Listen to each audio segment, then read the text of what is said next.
This is Nostril Talk with Pratchett. It's amazing.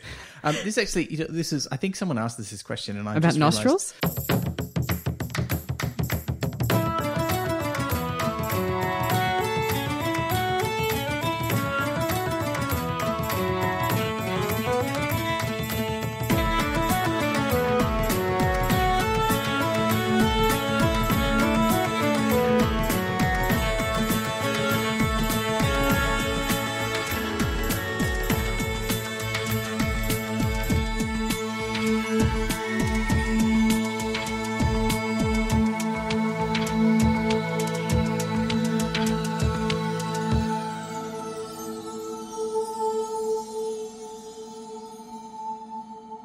Hi, I'm Elizabeth Luggs. I'm Ben McKenzie. Welcome to Pratchett, the monthly Terry Pratchett Book Club podcast. Each month we discuss one of Terry Pratchett's books with a special guest. This month we're talking about Small Gods, or, alternatively, The Dangers of Simony Says. And our guest is the Reverend Doctor Avril Hannah-Jones. Welcome, Avril. Thank you. Thanks for having me. Oh, it's such a pleasure. Avril, you've been reading Terry Pratchett for a long time. Yes, I was looking at dates of when they came out because I was reading some of the first ones. And yeah, now I'm feeling really old. But when I started at uni, Melbourne Uni, the Rowden White Library had a very good collection of them. I have such fond memories of them. I wonder if they still do. Yeah. Or if they update them. Or... I was thinking about the Rowden White Library last episode because that's where I borrowed all of the Neil Gaiman comics that I first read. Yep. So, such a wonderful lovely thing. library. Tell us a bit about yourself, what your background with fantasy and science fiction, because we found you for Splendid Chaps as a guest because you'd been involved in some weird shenanigans. Yeah, so I've been into fantasy and sci-fi since I was about 8, when a very nice primary school teacher gave me a copy of The Hobbit, which was very good, of said primary school teacher. So I grew up reading Tolkien and C.S. Lewis and Marion Zimmer Bradley, a whole lot of really traditional fantasy stuff. And then I got through a PhD by watching Buffy the Vampire Slayer. What? Yeah. Yep. I thanked Buffy in the acknowledgements of my PhD because, life is really hard when you're doing that, and watching her stake things was really helpful. And then the comedian Adam Hills thought that was hilarious when I came to see one of his shows, because in the meantime I'd also become a Uniting Church minister, kind of accidentally. And so wandered into the wrong exam room. I was going to say, surely there's standards and exams and things. There is so many steps you have to go through, and I kept waiting for them to say no. Right. Because, I went through all these and went before all these panels and talked about myself, and I kept waiting for them to say, no, go away, you're not the right sort of person. And they never did. And in the end, I was ordained and became a minister. And so I was a minister who liked Buffy the Vampire Slayer, and Adam Hills found that out and thought it hilarious. So he and I ended up creating a science fiction and fantasy church service, and that's how you guys found me. Yeah, the Church of the Latter-day Geek. Yep. Yeah, which still exists, doesn't it? It's been a while since the last service. It has. We had one last year, and we had it down at the local Anglican church because my Anglican colleague was really into fantasy and sci-fi as well. The Venerable Bill Beagley. Yes. Venerable because he was an Anglican priest, and they have exciting titles. Unlike us mere Uniting Church priests who are reverend and that's it. There's no more exciting titles for us. And he died very tragically and suddenly just after Christmas. So I have no idea what's going on with it now because, that's just sad. I'd like to give him a shout out because he was at the one service that I came along to, and he was brilliant. Was he a Pratchett fan as well? Yeah, he was into pretty much everything. At the last service we took, he dressed up in full Highland kilt and dagger and everything, and we decided he was Highlander. But basically he just wanted to wear his kilt. Yeah. Well, as long as all the clergy present didn't sort of try to cut their heads off to absorb their powers. Yeah, there will be only one. No, he when I preached at his funeral, I mentioned the fact that he was so proud. He had smuggled a sword into the first Church of Latter-day Geek service he'd attended.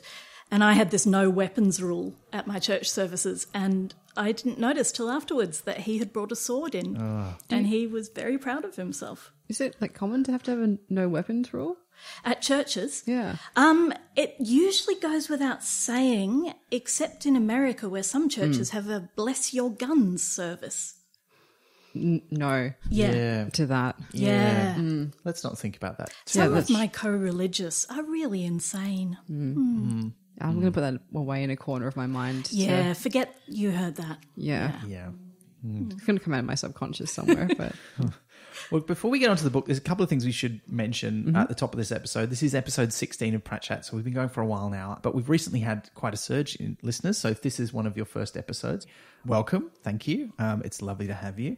And we've also recently launched our subscription service, so you can support the podcast if you want to. We'll say more about that at the end in our credits, but we just want to say a big thank you to everyone who's already come on board to support the podcast. We really want to get to the end of our journey and read and discuss every one of Pratchett's books with maybe a few bonus episodes here and there along the way.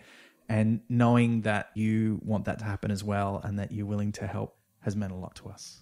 I'm not good at expressing emotions with words, so I've been nodding quite a lot while Ben said that. It's true. It's true. Yeah. I can vouch for that. Yeah. So thank you very much. But with that, it's probably time for us to discuss the book. So we'll begin as is traditional at Pratchett with a reading of the blurb. And I'm going to read a blurb from my copy, which is the first edition, second impression. Oh, it's super fancy, and we're all ogling it. But it is also falling apart a little bit, as you might have seen on our social media. So don't worry, I'm looking after it. I'm going to get the cover reattached. It's otherwise in very good condition. It's hot in Australia, especially today, and that can melt some glue. Yeah, I feel like it's had a rough time in the Melbourne summer. Here we go with the blurb. Brother is the chosen one.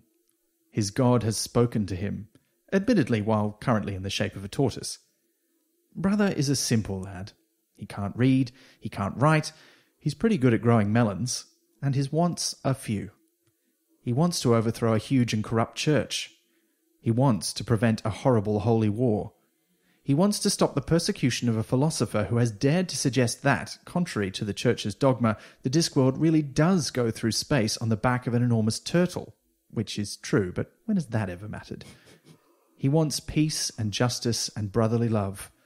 He wants the Inquisition to stop torturing him now, please. But most of all, what he really wants, more than anything else, is for his God to choose someone else. Now, I like this blurb, but I've got to say, I don't know how much it really... Like, that is not Brother at the start of the book. Okay, no. 3 things. That makes Brother sound like he is trying to win a beauty pageant. Yes. Second thing, I know that it's correctly pronounced brother, but I've been in my head saying Brutha, which I think is a kind of cake, actually. And the third thing is I resent him being called a simple lad because with a memory like his, like I was so jealous when that came in. That is not a simple, I know that's the whole thing, but how dare they say that is simple? He is very exceptional. Well, he's exceptional, but remember, this is some ground we already covered in Men at Arms. Like simple does not mean stupid. No, but as in like that's also not simple because it's complex. Yeah. Like it's a complex facet to his personality because like he wouldn't be the person he is if he didn't have that memory. That's how he's so good at being devout other than his grandmother. So I feel like I know what they're doing with it, but no. Okay. It's because there used to be this series of books called Teen Power Inc. by Emily Rodar, and there was a character in that who had a photographic memory. His name was Nick, and I was also very jealous of that. So I think, yes. It would be very cool. Yeah, absolutely. Yes. Well, except that in Brother's case, I mean, he really struggles with thinking things fast because he remembers absolutely everything. Yeah, that they do make a point of saying that if his brain takes up so much power just remembering everything that there's no thinking room left. No, he's using up all his memory. I mean, which is not how brains actually work. It's probably worth mentioning that idea that they're like computers and have a finite amount of memory and you can only devote so much. That's not really. But what about the episode of Johnson and Friends where like they made an analogy with the bucket of marbles? But the lesson of that was that that's not a human brain, even though Johnson is an elephant. Yeah, a toy elephant. Yeah. One of the things I like about Small Gods, and rereading it, I remembered it was my favourite for a long time. And rereading it, I'm like, I still do really love it. I've got an intuition it's not going to be my favourite by the time we get to the end of reading them all again. But I do still love it a lot. But one of the things I really like about it is it just really gets into things. Because one of the very first things that happened, apart from, the introduction and the little sort of interlude with the history monks, is the key thing of the novel, which is Om approaching Brother and talking to him. The blurb on the back of my copy stops with, he also wants the Inquisition to stop torturing him now, please, which is a great ending. But your blurb ends with, Brother wants his God to choose someone else. Yeah. And that is brilliant, because I'm pretty sure that is how every person who ever thinks God has called them some way, that's their first reaction. Yeah. Like, no, not me, someone else, go away. Yeah. Because that thing about the best leaders are the ones who don't covet power or leadership, so they're doing it for the right reasons. Does that gel with your experience? Yeah, absolutely. That's why I said I accidentally became a Uniting Church minister. Right. I first felt a call to what might be ministry when I was 17, year 12. And for 10 years, I ran as far in the opposite direction as I could, which included studying law, of all utterly ridiculous things to do. I'm so sorry. I know. I have a law degree. It's completely useless. I have no idea why I did that. You realise this trajectory means you're quite like a lot of stand-up comedians who study like law or accounting or science or something and then end up doing stand-up. Yeah, well, apparently a lot of them end up as Uniting Church ministers as well, because I've met quite a few. No, my experience of pretty much every minister I know is that being called to ministry is something that happens when you've got other plans. Like, nobody would choose this. Yeah, okay. Yeah, so I read this book and thought, oh, yeah. My God has never manifested God's self to me in the form of a tortoise, but apart from that, yeah, that's pretty much what it feels like. Yeah, okay. I really enjoy the start as well, because it's not just that Om approaches him, but he has that, like, he resists the call, to use the traditional phrasing. But that's all dealt with very quickly, like the first 20 pages or something. Brother's like, gone, no, it's not happening, it's not happening, it's not happening. Oh, it is happening. Yep. And then he just sort of has to put up with it. He goes to the head of the novices, who gaslights him a bit and sort of projects his own sort of, oh, you're thinking about melons and demons, and then wants to eat the turtle, and then after that, after they're making their escape, there's a Vorbis magnifying glass ants kind of scene. Yeah. Brother Numrod. We should say his name because I knew it was a biblical allusion. Yep, Nimrod. To Nimrod, but also I realised it's a rather coarse pun. It is, and there's a nasty reference to pederasty. Yeah. In there that I just thought, oh, post-Royal Commission, that's not funny. Yeah. Yeah. Yeah. Yeah, uncomfortable. Yeah. Is that, one of the things that when I was reading this is that it feels to me like Omnianism is clearly not a lamp in a very particular religion. It seems to really sort of amalgamate a bunch of stuff from all of your Abrahamic sort of monotheism kind of things. Reading it as a Christian, for me it was clearly Christianity. Okay. So it would be interesting to have people of other faiths say, do you recognise your own faith in this? Yeah. Because there were bits where I went, oh, that's the Catholic Church. Oh, that's the evangelicals. Oh, that's my church. It does feel like there's at least bits of Islam in there as well. Like they talk about having regular prayer. I mean, they're sort of more trappings rather than anything deep, I guess. Yes, and they have a series of prophets, but that's also Judaism. And there's this really lovely bit where they describe the number of commandments they have, which is 512, although when the next prophet comes, there'll be a bit more. And if you know that there's 613 commandments in the Jewish Torah, then, there are 101 commandments less than that. And it's like, oh, when the next prophet comes, they'll be up to that. And as you said that, it just occurred to me that's also a computing joke, because 512 is one of the sort of standard levels of how much memory you can have. Because it's all in powers of 2, and then when the next prophet comes, they'll have a bit more. Yeah. Oh.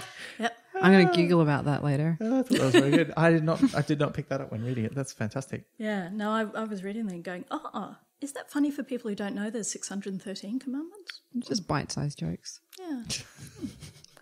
Yes.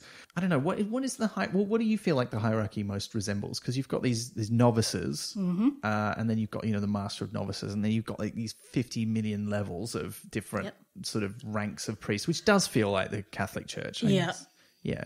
And the great thing that Vorbis is only a deacon, because the head of the Quisition has to be kept humble by being a deacon, which is the lower of, if you're in a church that has deacon, priest, bishop, it's at the bottom, but so obviously is in charge of everything. Yeah. And that just feels to me like pretty much every church I've ever had anything to do with. Or indeed every bureaucracy. Yeah. Yeah. It's never the chancellor of the university who gets anything done, It's the vice chancellor who does all the work. Everyone's Or- doing the committees, and then the actual meetings are happening. Yep. And as Pratchett says in this book, or it's the person in charge of the minutes. It's the minute secretary. Oh, yeah. They who control the information control the world. Yeah. Yeah. So I was reading this, and I mean, it is a kind of, twisted medieval Europe, and it is definitely the Catholic Church with beginnings of Reformation challenges in there, like just throwing in reference to things like predestination and indulgences, and it's like, Yeah. But then again, it's geography and kind of otherwise culture is clearly meant to be Middle Eastern in that kind of vague way. very close With to a the- desert. Yeah. And with the Dibbler analog character as well. Yeah. And they're close to Jelly Belly, which is pyramids. So. Yeah. It's a mashup, but it's interesting to me that you most clearly identify it as being very Christian in its construction. Well, the thing that it reminded me of was old Doctor Who, where Take a drink, listeners. yeah, Do they take a drink? Because you didn't do it. Oh, no, I'll join in, though. Okay, yeah. where when we were talking about religion in Doctor Who, one of the things that someone said was the most establishment thing you could do is make fun of the Church of England. And that's what old Doctor Who was. It was really British middle class, let's make fun of the Church of England. And I was reading this going, yeah, that's somebody coming out of a Church of England background. Yep, that's what they're making fun of. Yeah. It does go a lot deeper than that, though, which is Yes. good. I can imagine that gets pretty tiresome if that's all you're doing after a while. Well, if you do it really well, I mean, it is Fair. healthy to be able to laugh at oneself. Yeah. Yeah. But no, this book, I had forgotten how much I loved it, but there's a couple of things in it that I have remembered in the 20 years since I last read it that have really shaped my understanding of my ministry and my faith. And I don't know whether Pratchett would be pleased by that or not, but... Yeah, I would hope so. I mean, it's if you look up interviews with him, I think it's fairly clear that he himself was at least agnostic, if not atheist. And I haven't gone and looked this up, so I can't remember which one he most strongly identified with. I think that's kind of good, not knowing, reading this book as well, because it's Yeah. I think he was anti the things he's anti in this book. I don't think he was anti-religion altogether, and it's something that's it's easy to sort of think that if someone just describes to you the plot of the book or what tells you what it's about as a soundbite, in much the same way that people complained about, say, Life of Brian for the same reasons. But when you watch it, it's not about that. It's about It's very respectful. much like this is. It is. It's about blind following of something without really understanding it and not for any deeply held belief. But we've already met our main sort of protagonists or characters. We've met Brutha. We've met Om, the great god Om, currently in the shape of a tortoise, which I rather enjoyed. He just had quite a literal fall from power, like because he dropped by an eagle Yes. onto a manure heap. But the eagle was trying to drop him on something hard. So Divine providence at work. So like, Yes. so should he be worshipping a different small god to like bring them into? But they had the whole thing of like gods have no one to pray to. Yeah. But why can't they pray to each other?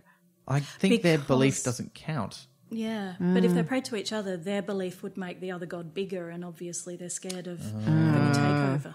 Yeah, it's like going, oh, no, we don't need to go to the petrol station. I'll just fill your car up out of my car.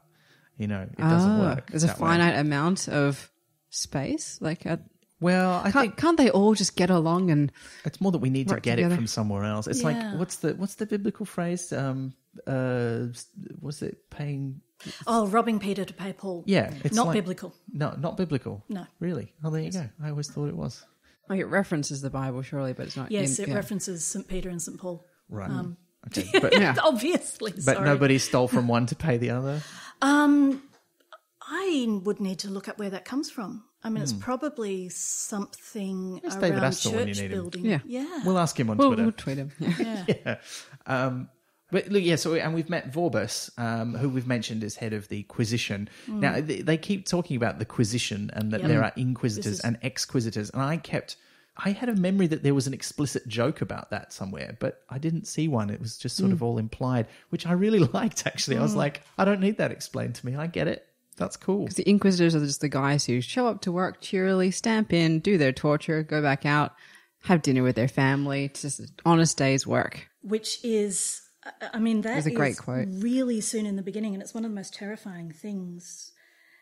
And it all meant this, that there are hardly any excesses of the most crazed psychopaths that cannot easily be duplicated by a normal, kindly family man who just comes into work every day and has a job to do.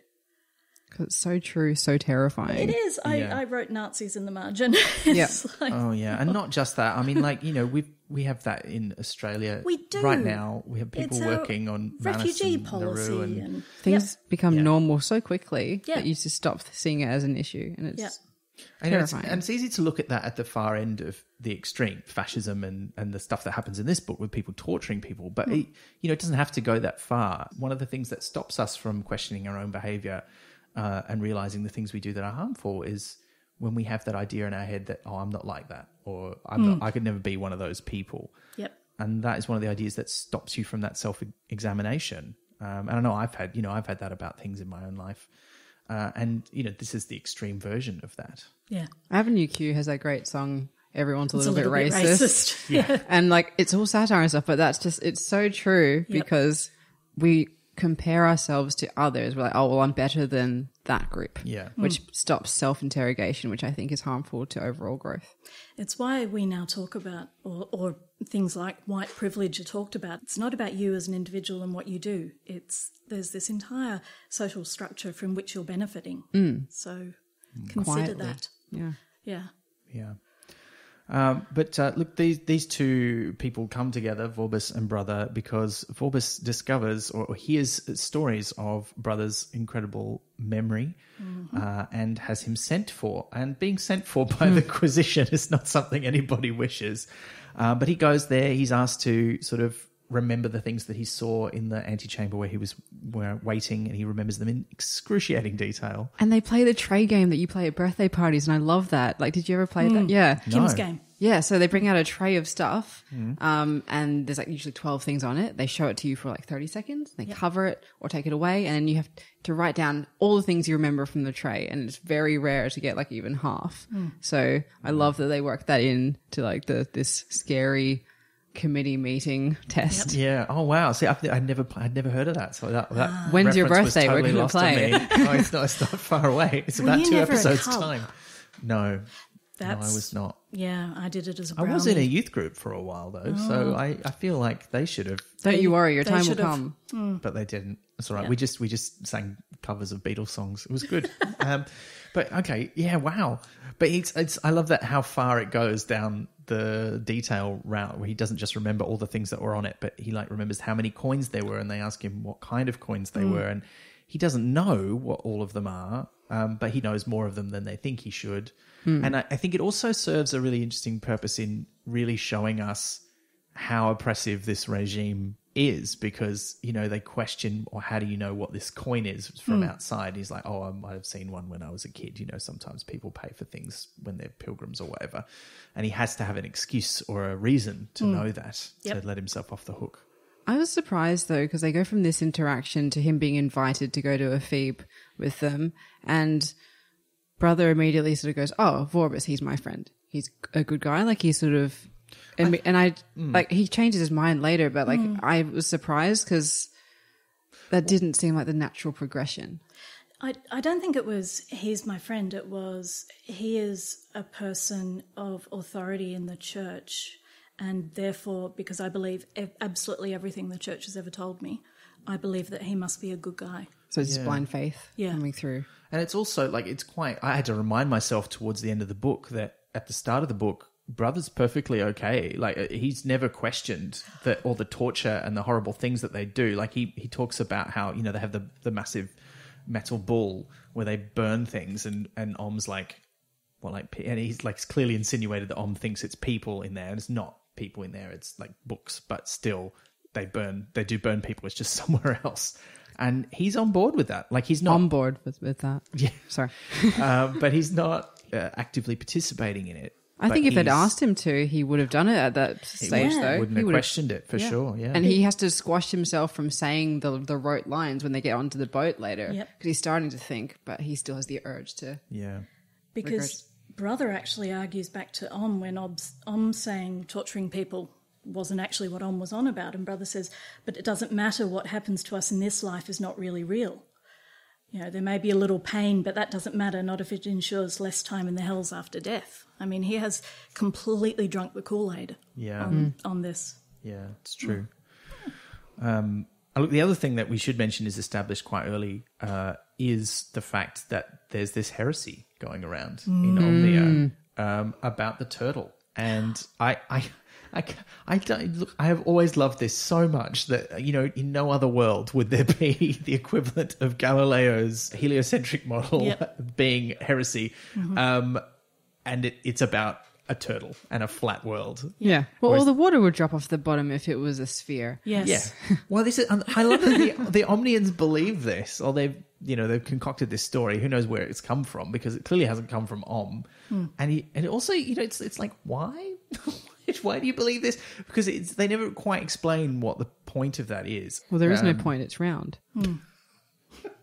It could also be kind of the disc version of geocentrism, where the idea is that, well, if you're on a flat disc, but you're just on the back of a turtle swimming through space, well, obviously you're not in the middle of anything, you're just passing through. Yeah. But if we believe we're on a perfect sphere with a sun that orbits us, well, we could be the middle of everything.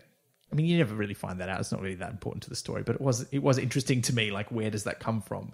But I would like to quickly just talk about how I really enjoyed the references to the prophets throughout, because there's that back and forth between Brother and Om about, oh, well, you said this to this guy, and then Om's like, oh, is that the one with the bad teeth, or is that the tall one? Because they're clearly just guys throughout history who've been like Brother, who've just heard his call, been true believers. And there's been good ones and bad ones who've clearly twisted hearing the word to their own advantage by coming up with their own sort of codes to live by. In particular, Ossuary, I thought, was quite an interesting one. Yeah, Ossuary was, I mean, in some ways he's Moses, because apparently Om did speak to him out of something burning. Yeah. But in terms of pillar of fire or something, yeah. But in terms of the vibe of his things that he wrote down, they seemed like the most mean-spirited out of all of them, perhaps. Might be a little reflection of that view of the Old Testament God as being very much more about wrath and punishment. That's normally people who are just being nasty about the Jewish roots of Christianity, when actually, you know, pretty much all of Jesus' good ideas the Jews already had. Yeah, Jesus just came back to say, hey, listen, do you remember this stuff? Like, it was good. Yeah, you know that stuff about loving one another? Yeah. Really, really mean it. Yeah, don't forget that stuff. No, it's important. You know, the thing the prophets have been saying all the way through, I like when he was like, why would I have giant slabs already carved? Like, where would I have gotten those from? And it's funny because he's a tortoise and he wouldn't have been at the time. But, like, you're sort of picturing a tortoise sort of scrabbling away at some rocks that are going, rub against it. Write these down. Yeah. But look, once Vorbis has sort of figured out Brother's talent, he recruits him for this trip. And it's interesting that, you know, that trust that we were just talking about goes both ways, because not only does Brother decide that Vorbis is his friend, but Vorbis decides that Brother is completely trustworthy. Because he's loyal. And he kind of, I mean, he's not wrong. Like, Brother clearly really believes in everything and is simple in that he doesn't have that sort of broader context or imagination to think outside that box.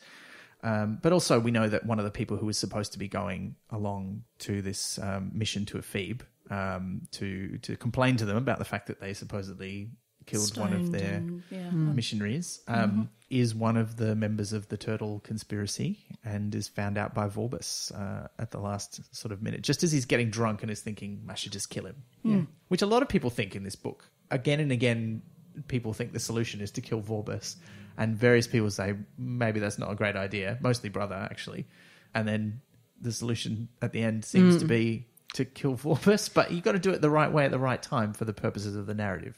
Yes, but also, I mean, the way Vorbis is killed, it's not actually any of the characters. Yeah. I mean, it's not any of the human characters. Yeah. He is smote by God, really. Yeah, and that's really important, because way near the end there's a discussion about whether or not among a couple of the turtle followers whether they should save Brother or not. And Ern, who is an Ephebian, is saying we must save Brother. And Simony, who is one of the heretics, is saying, well, what's the point? I mean, we'll just end up getting killed ourselves. And he wants him to be a martyr to the cause in a way as well. So. Yes. Yeah. And Ern is horrified that Simony can't see that, the point is when someone innocent is being tortured, you try your best to save them. Because there's too many people who have got an agenda beyond let's look out for each other in this book. Yeah. So, which is, I guess, part of the whole commentary. Yes, there's a bit at the end that I think is the heart, the core, the centre of this book. But it is that idea about looking after each other. Yeah. Vorbis is someone I really would like to just look in the eye, though, because they describe the aura around him so much, and I just want to see it. As like I want to see it from a safe distance. Yes. Maybe through like a one-way mirror. There's that, like when he's turned on his back when he's a tortoise, and he sort of looks into his eye, he's like, it's not about belief. He just would watch someone die because he's curious to see what would happen, even if that someone is a god and he was aware of it. Like that's just... Yeah. So interesting. I've got to say, by the way, that, and I'm sure this has got to be deliberate, but that scene always reminds me of Blade Runner, because that's one of the questions on the Voigtkampf test that you ask to someone to find out if they're a replicant is there's a tortoise on its back. It's going to die. You're not helping it. Why aren't you helping it? I'm paraphrasing, but that's one of the questions they ask to you, and you have to answer it. And your answer is one of the things they judge to decide if you're a human or a robot. Well, they've got a really good paragraph in here about how it's one of the most pathetic things you can see, like watching them trying to waggle their legs and lever out their things. And levering is another big theme of the book. It is. There's a lot of levers. Is. As are nostrils. They come up more than is normal in a thing. But I guess it's because, like, from a tortoise point of view, because they mention him looking up and he sees the wrong side of nostrils, and there's another bit about nostrils like 100 pages later, and I'm just like, that's not a theme. That's just I guess he was thinking about nostrils. Yeah. Yeah. Nostrils not being intelligent design. That's what he was saying, that if you thought about it a bit longer, if it was just one intelligent creator, then the nostrils are actually very intelligent. They're well designed. So, I get confused because even though I've done shows about evolution and I have read up on creationism, I still sometimes get confused as to which arguments are for or against it, because quite frankly, they don't have a consistent position on why it works. But anyway, nostrils are smart. It's the immune system's reaction to a virus and the way it affects nostrils that's not smart. The hair stops things from getting in. Having two of them means you have a backup. It's the sinuses that are a problem, and it's the fact that the walls get swollen in an immune response that causes them to get blocked. So, yeah, and also the mucus is helpful because it cleans it out. So, yeah. This is Nostril Talk with Pratchett. It's amazing. This actually, this is, I think someone asked us this question, and I about just nostrils? No, it was about the most pathetic things, because a tortoise on its back is like the second or third most pathetic thing that could possibly exist. And we'll come back to that at the end. I think it's the ninth. It's the fourth when a tortoise is aware that it's like that bumps it up if the tortoise knows what's happening to it. Yeah, so after all these things have come together, they head off to Ephebe on a boat. And now I don't know about you, but I already was like, Vorbis is awful, although you don't see him do anything particularly awful until this boat trip. I mean, he does tip over but then when he finds out that the sailors have, sailor superstitions, and he makes them kill and eat a porpoise, I'm like, this is not okay. And the sailors are like, we're all gonna die. And they're correct. Yeah, they are. Yes. Yeah. But not because of the eating of the porpoise. Well, is it not? Yeah, because I thought like that brought about the storm, and that's why had to make a deal with the Queen of the Sea. Yeah, because like that's kind of their bargain. Because I love sailor superstitions. I love them so much. I hate them because one of them is women on board are bad luck. Oh, look, I don't think you should follow them, but I find them fascinating, and I can sort of see. I mean, this is a body of superstition that builds up around a profession that, when you think about it, when people were going out on the sea in tall ships, like it was like going into space. Like you didn't know how to swim, and it didn't matter if you did because you had nowhere to swim to. If you fell off that ship, or if the ship got caught on fire or sprung a leak and you couldn't fix it, you were all dead it was extremely dangerous. And so you have all these superstitions to help you feel safe, whether or not they really have anything to do with anything that helps you. And yeah, obviously some of them are just reinforcing prejudices I live in a suburb with 3 yacht clubs, one of which apparently is the working class yacht club. I didn't know you could have such a thing. So I am against superstition that says I cannot go out on boats. Yeah, look, that would be the first one I would turf. But I'm pretty okay with the superstitions of not killing albatrosses or porpoises. Yeah. Yeah. And it's not really a superstition, but a practical thing is bringing a cat on board because they actually help to keep the ship's hygiene good, keep it good. They do. They do the good to the hygiene because they eat the mouses and the rats. Anyway. There's a whole book about it. It's called Seafarers, but yeah. Seafarers? Yeah, because it's all about cats that have travelled around the world on ships. That's so yes.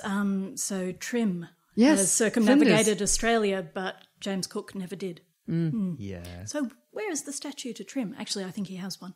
So Om has made this deal with the sea goddess to save Brutha because, great big enormous plot point, Brutha is the only person who actually believes in Om. Yeah. And then in the storm, the sailors decide, well, Brutha is the one they're going to toss overboard. Brutha is Jonah, but rather than taking lots to find out who the sea god is angry at, they just pick the nearest person. Yeah. They pick the guy who's not their friend because he's the new guy. Yeah, well, he's a member of the church, so he's not a member of the crew, but he's like the least important one. Yeah. I think, although I don't know that they go through their reasoning as logically as that. But on a subconscious level, it's like, oh, we can emotionally deal with losing this one. Yeah. Yeah, I think in the book, I think what they say is, you're the nearest person. Yeah, sorry about this, but it's you or the rest of the ship. Yep, we're going to toss you over the side. But then, Om makes his little deal because he's like, I'm a god. I've got. You've only got one believer, so that's one's enough. Yep. I got rights, and I kind of like that. There's this sort of agreement between gods that they can do this sort of thing, which is in sharp contrast to the way the gods behave in many of the other books, where they're playing their ineffable games. Which are always basically Dungeons and Dragons. But they've got their pirate. It's like the pirate law is like, oh well, we all won't get along, but we've got a code. Yes. Oh, yeah, that's a good way to put it. I But like also, I mean, this book is about Brutha learning how to be, a proper person. It's also about Om learning how to be a proper god. and indeed a proper person Yes. because he's never been a person before. And so at the end, when the other gods are basically seeing life as a game, Om is the one who says, no, don't just kill people randomly. He's had this very humbling experience and spent all this time as a tortoise understanding that, hey, you know what? Life actually is pretty rough. It's not just you just do your thing and then you die. It's an interesting comment on empathy because it suggests that you can't really have proper empathy without experiencing it yourself to a degree. Well, I think it's for just gods, I For think. God, yeah. that gods can't because they just don't have. And when I was reading that part of the book, I thought that's a really interesting allusion to Jesus. Yep. That's the whole point of Jesus. That's the incarnation, yeah. Right? Christian God is not really represented as not being able to empathize with humans. He does this to show that he can. Yeah, everything humans experience, God has experienced. Yeah. Yeah. I sometimes hear people talk about that surely it doesn't matter, like Jesus died, but then he just comes back to life 3 days later anyway. And Like a Marvel movie. And I'm like, yeah, but like he was crucified. Like it was awful. Like he actually did die. And it takes a long time if you're crucified. Or And can. in a couple of the Gospels, what he cries out on the cross is, my God, why have you forsaken me? Yeah. So God has experienced the absence of God. That's that's intense. I think a lot of people who make those sort of shallow criticisms are not giving even just the story of it, whether you choose to believe that it's true or not. Whether it's an allegory or history. But you've got to look for the nuance of it and the deepness and what it really means. I think you've got to take it you can't just take it at what you think it means. You've got to think about it a bit more. That was not very nuanced sentence, but I think you know what I mean. But at story level, I mean, what people like me are always pointing out is some of the stories that are most popular and are felt most deeply are basically analogies of that. So, the whole Harry Potter thing is straight out dying to save others. Aslan. Yep. So many Doctor Who analogies. Oh, yeah. Yep. So this is where I'd like to talk about Whistle Down the Wind, a rather obscure Andrew Lloyd Webber musical that I think he had licensed to put out because he'd had such success. So because I saw it live for some reason as a child, and it was good. It has good music, but from what I can remember, it's set in an American town. Children are raised very religious, and they're told that Christ will rise again one day. And they go down to the train tracks, and there's an injured man who never says that he is Christ's return, but because they've been told this message, they believe that it's him. Mm-hmm. And as far as I know, it's left ambiguous as to whether or not he is. But all the adults in the town treat him as what Enid Blyton would call a dirty old tramp, because he's sort of homeless and they don't know who he is. So the children are very much like, oh, this is Christ come again, let's help him. And all the adults are like, no, that's a bad man, avoid him. So I think, and there's a sort of showdown, and there's also a song by Boyzone. But but yeah, I find myself thinking about that a lot during this one as well, because there's the true believers, like there's the purity of brothers' belief, and then there's all the people who are supposed to be high up in the church who are doing everything they can to not believe in God coming again. There's a bit where the faith that most Omnians have is described. When he's realising that he's only got one true believer brother, and he thinks it can't just be him who believes in me, really in me, not in a pair of golden horns, not in a great big building, not in the dread of hot iron and knives, not in paying your temple dues because everyone else does, just in the fact that the great God Om really exists. And I read that bit, and that's the bit that has stayed with me in the 20 years, the temptation to stop believing in God and start believing in the church. That's the bit that I've kept hold of as, don't do that. But also rereading it now, I was looking at it and going, oh my goodness, that's such a Church of England idea. That's a bit mean of me from being outside to say that, but, you know, the idea that if you have an established church, which is just part of the scenery and you just go along because everyone else does, and, you know, it's a nice faith, but you don't really believe in it. And one of the great things about Australia is we're an a-religious country in a lot of ways.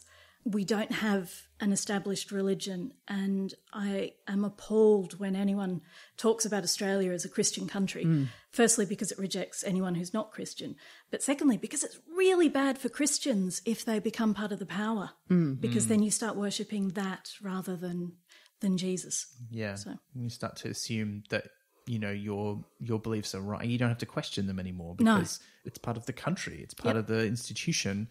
But I think, you know, when you see the way that some Christians behave and talk in America, for example, and not just there, obviously, but that's the example that we see most, that seems to be where that's coming from. And they believe things like, oh, well, you know, if you've got lots of money, then God has blessed you. Or if, you know, some of them seem to go so far as to think of the office of president as like the divine right of kings. Because you can't get to be president of America unless God has blessed you. And you're like, that's not how it works. And there's a great passage in here about how like that sort of privilege is viewed as like, oh, and like it comes up throughout, like if you are punished, it's because you will sin or you have sinned. Like it's already preordained. If you have money or have power, it's because you deserve it. Yeah, that's prosperity theology. It is an incredibly widely held heresy. The idea that God has blessed the rich. We should say it's broader than that as well in the book too, because it's the way Vorbis talks about suspicion of the Quisition is also like, well, we wouldn't be suspicious of you if, you know, you hadn't done anything, because, you know, Om wouldn't give us this incorrect thought. Yes, that... And you're like, what? That is never a chain of thought that has any logic attached to it, because it's like, well, if you believe that, how can you believe that the person doing the wrong thing is doing it for anything except reasons that Om has chosen? It's like the flaw in Minority Report. Oh, okay. I can see you want to talk about this. No, but like it's just like they have, you know how in Minority Report, the Philip K. Dick novella that is now a Tom Cruise movie that gets the novella wrong, but that's okay because it's good in its own right. It's about how there's a precog department where they have 3 psychics who can see into the future and they'll see murders before they happen. And I'm going by the movie here more than the book because the book's got more nuance. So, they can see when murders are going to happen. They spit out the name of the murderer and they go arrest them before they can do the crime. And that sounds great, but it doesn't take into consideration other things, like they might not do it. And they also, the Minority Report, from what I can remember, and this could be a little bit wrong, is if 2 of the 3 say it, they still go arrest the person. Yeah, but they don't look at the vision that the third one had. So like it's flawed because it's circular viewing as though everything is fixed when it's not. And that's kind of how they have this attitude. Like, and the grandmother in this story, which I still haven't been able to decide if she's a villain or a hero or what, because he'll say that she'll beat him in the morning because he's definitely going to sin that day. And they say that she would have been they make that line that if she had been born a man, she would have been the prophet. But also it sounds like she might have been Vorbis. Yeah, she could have been in the Quisition for sure. I don't think she's either. I don't think she's villain or not villain. I think she's just a really accurate description of women that I have met. Does all the church flowers and like it's just like stays there and asks all the questions. If she had been a man, Omnianism would have found its 8th prophet rather earlier than expected. As it was, she organised the temple cleaning, statue polishing and stoning of suspected adulteresses, rotas with a terrible efficiency. That's a really interesting passage because I read that and I was like, okay, cool. I've got a grasp of who she is. But then later on they mentioned that she beat him. And like, I can see how she has the blind faith and it's implied she has the memory as well. Mm-hmm. But maybe her and brother are the same and the difference is that came to brother and opened his mind. But I also don't know that had been taken out of the picture and brother had gone to Ephebe and met the philosophers anyway, would it have followed the same trajectory? I think the difference is that he's male in a male-dominated religion. I have met her, and the problem that those women have is they have a call to ministry in a religion or a church that doesn't allow women to be ordained. And there's still just the last remnants of them in my church. Women who were growing up at a time when ministry was for the very, very few exceptional women. And they're so frustrated. And I think she's not a villain. I recognise her as the intensely frustrated, deeply religious woman who could do the job as well as any priest she's come across and doesn't have that opportunity. Yeah. And so because she doesn't have a flock, she's extra hard on the one person she does have. Yep. There's a great deal of frustration. Yeah. I've got to say that having people like that in your congregation is terrifying and deeply frustrating, but they're not villains. They're just, suffering from religions that don't recognise that, human beings come in a variety and all of whom have different gifts. Things come in different shapes. They do. As tortoises. People. And tortoises, yeah. Yes. Yeah. And gods, apparently. Can I just make a point? Like his shell is cracked, right? A little bit. Yeah, so like every sort of 10 pages I'd get into he'd talk and I'd be like, his shell's cracked. Isn't that really bad for him? Get out the cell. He's all clear. Fix it. Do something.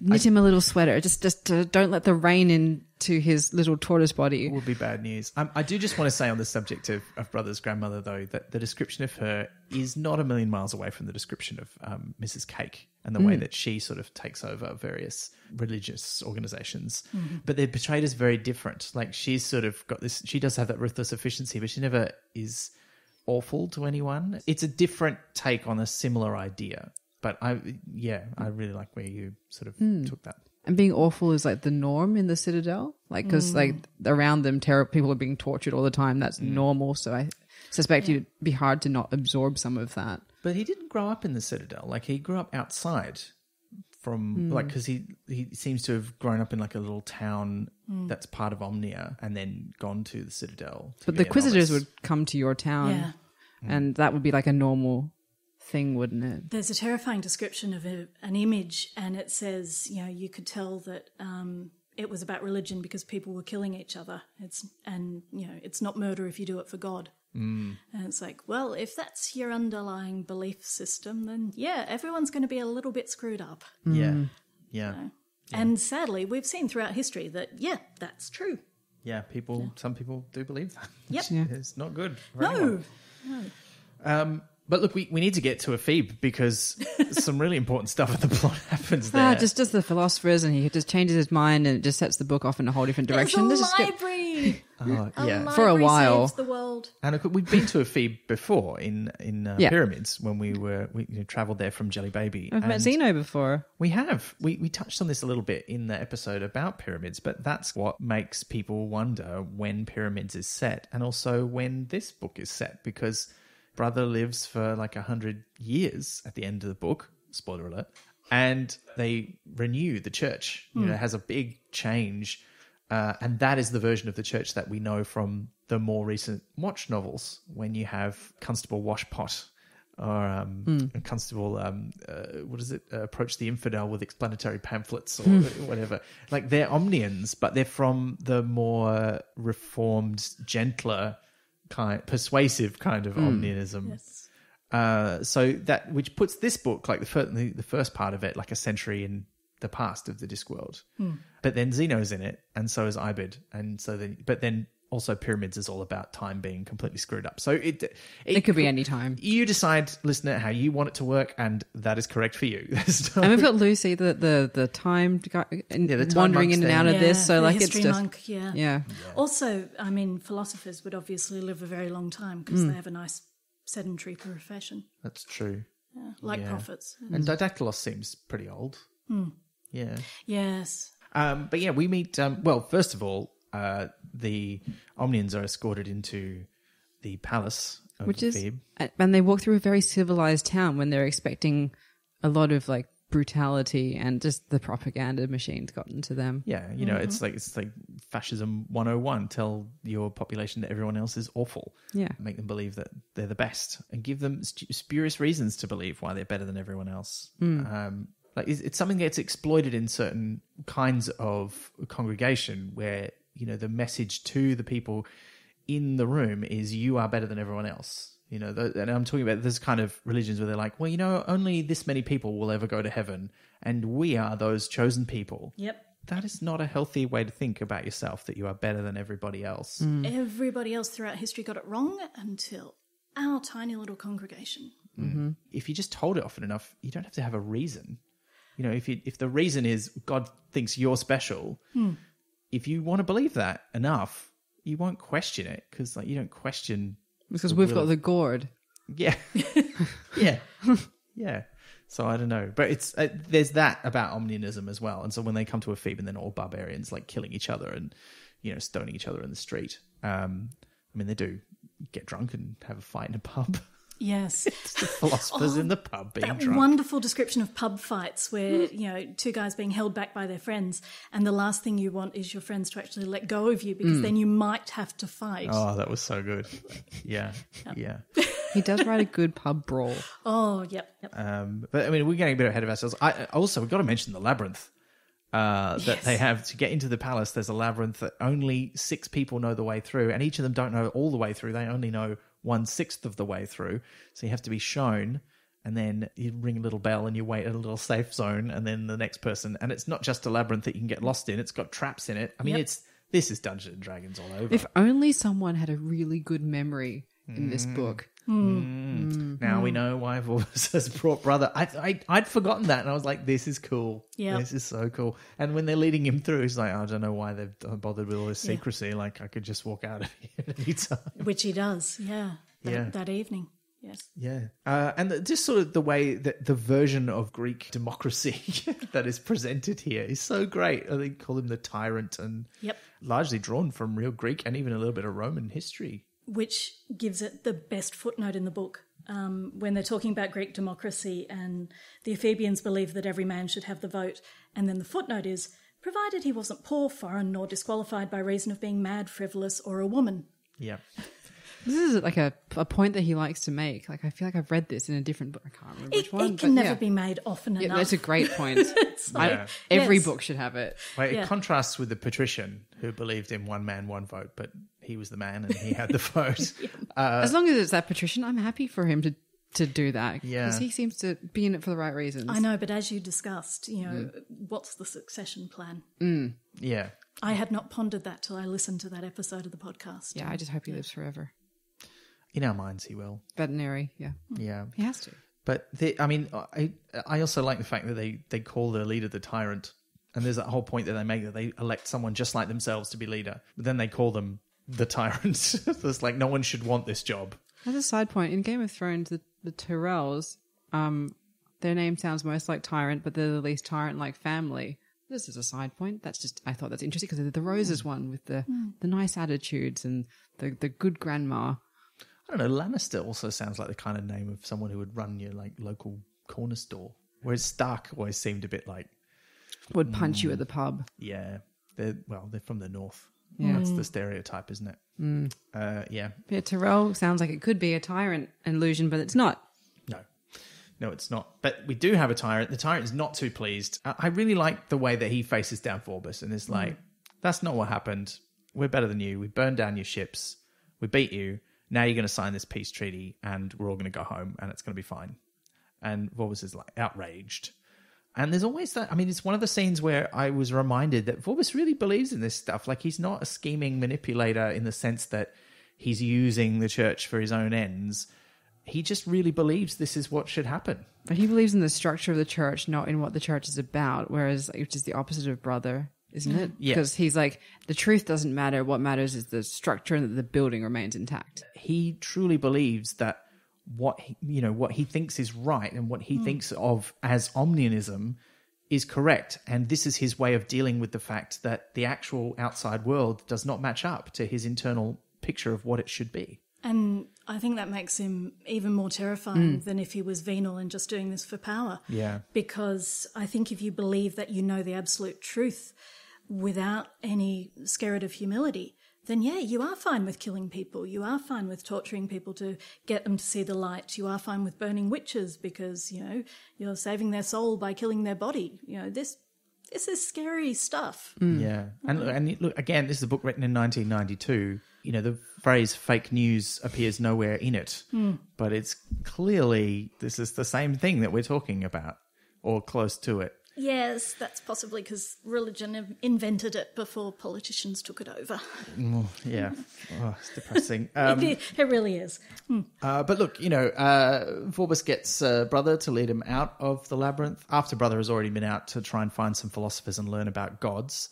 And in fact, he's instructed to do so by Vorbis and Om, who wants to find out more about how gods work, because Om understands his predicament. Like, he's only got one believer so far, and he doesn't really want to tell Brother that that's the case, because he's like, if you know, what will you do? Yep. But eventually he does come clean with him. I just feel like with Brother and Om, their whole thing is kind of like they're in a new relationship, and Om doesn't want to be the one who's like, I need you. Yep. But he does. But he doesn't want to put it into words because he's like, oh, well, maybe that will push him away and he won't want me anymore, and that will hurt me. Like, it will quite literally hurt him, because if Brother stops believing, he'll become wind in the desert. But like, it just had that vibe. He's like, I don't want to be the one that needs. So he doesn't want to make himself vulnerable. Yeah, exactly. I mean, he's already quite vulnerable as it is. He's got no further to fall because he's already quite close to the ground. And I also thought it was really fascinating that, as a god, he doesn't really know how gods work, because he's never had to think about it, because people, but he just knows, I need believers, then I get more powerful. And now he's like, all right, but what happens? Like, how does this happen? Why do people stop believing in me? And that's when he really realizes what's happened, is that because he's really confused for the first part of the book. He's like, but there's this whole church. Like, look at all this stuff. There's all these statues of me.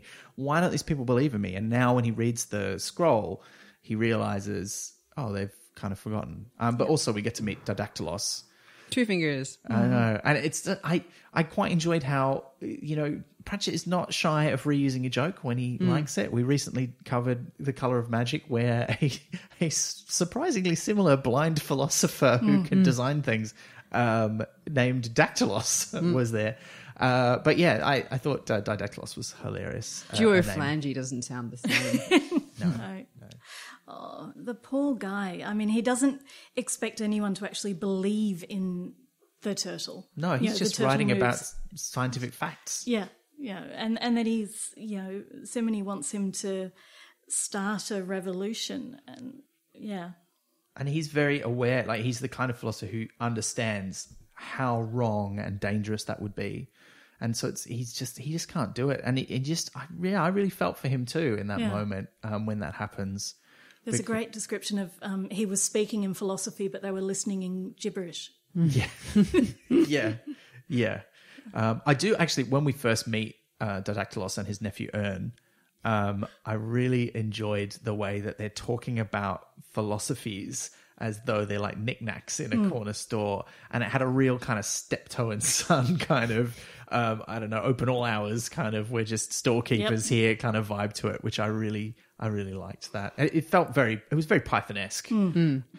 But yeah, brother goes into the library. He doesn't know how to read, but he takes one of the scrolls so that Om can read it. And I like that Om he's got to walk up and down the thing. And I also really liked that, Om goes off by himself to find Didactylos, and brother has to go and find him. And when they find him, it's one of my favorite parts of the book. He's drawing little geometric shapes in the sand like a computer turtle. Yes. Oh, it was so good. I remember that program from school. Can you explain this more? Because I don't know what you're talking about. So one of the really simple instructional programming languages to learn how programming works was called Logo. You would have a little, what they called the turtle, which in the software version was a little cursor on the screen, and you would give it instructions to make it draw simple geometric shapes. And the original version was a robot that actually looked a little bit like a turtle because it was a little dome with a little pen that you could make it go up and down. And when the pen was down, it would draw on the paper that it was on.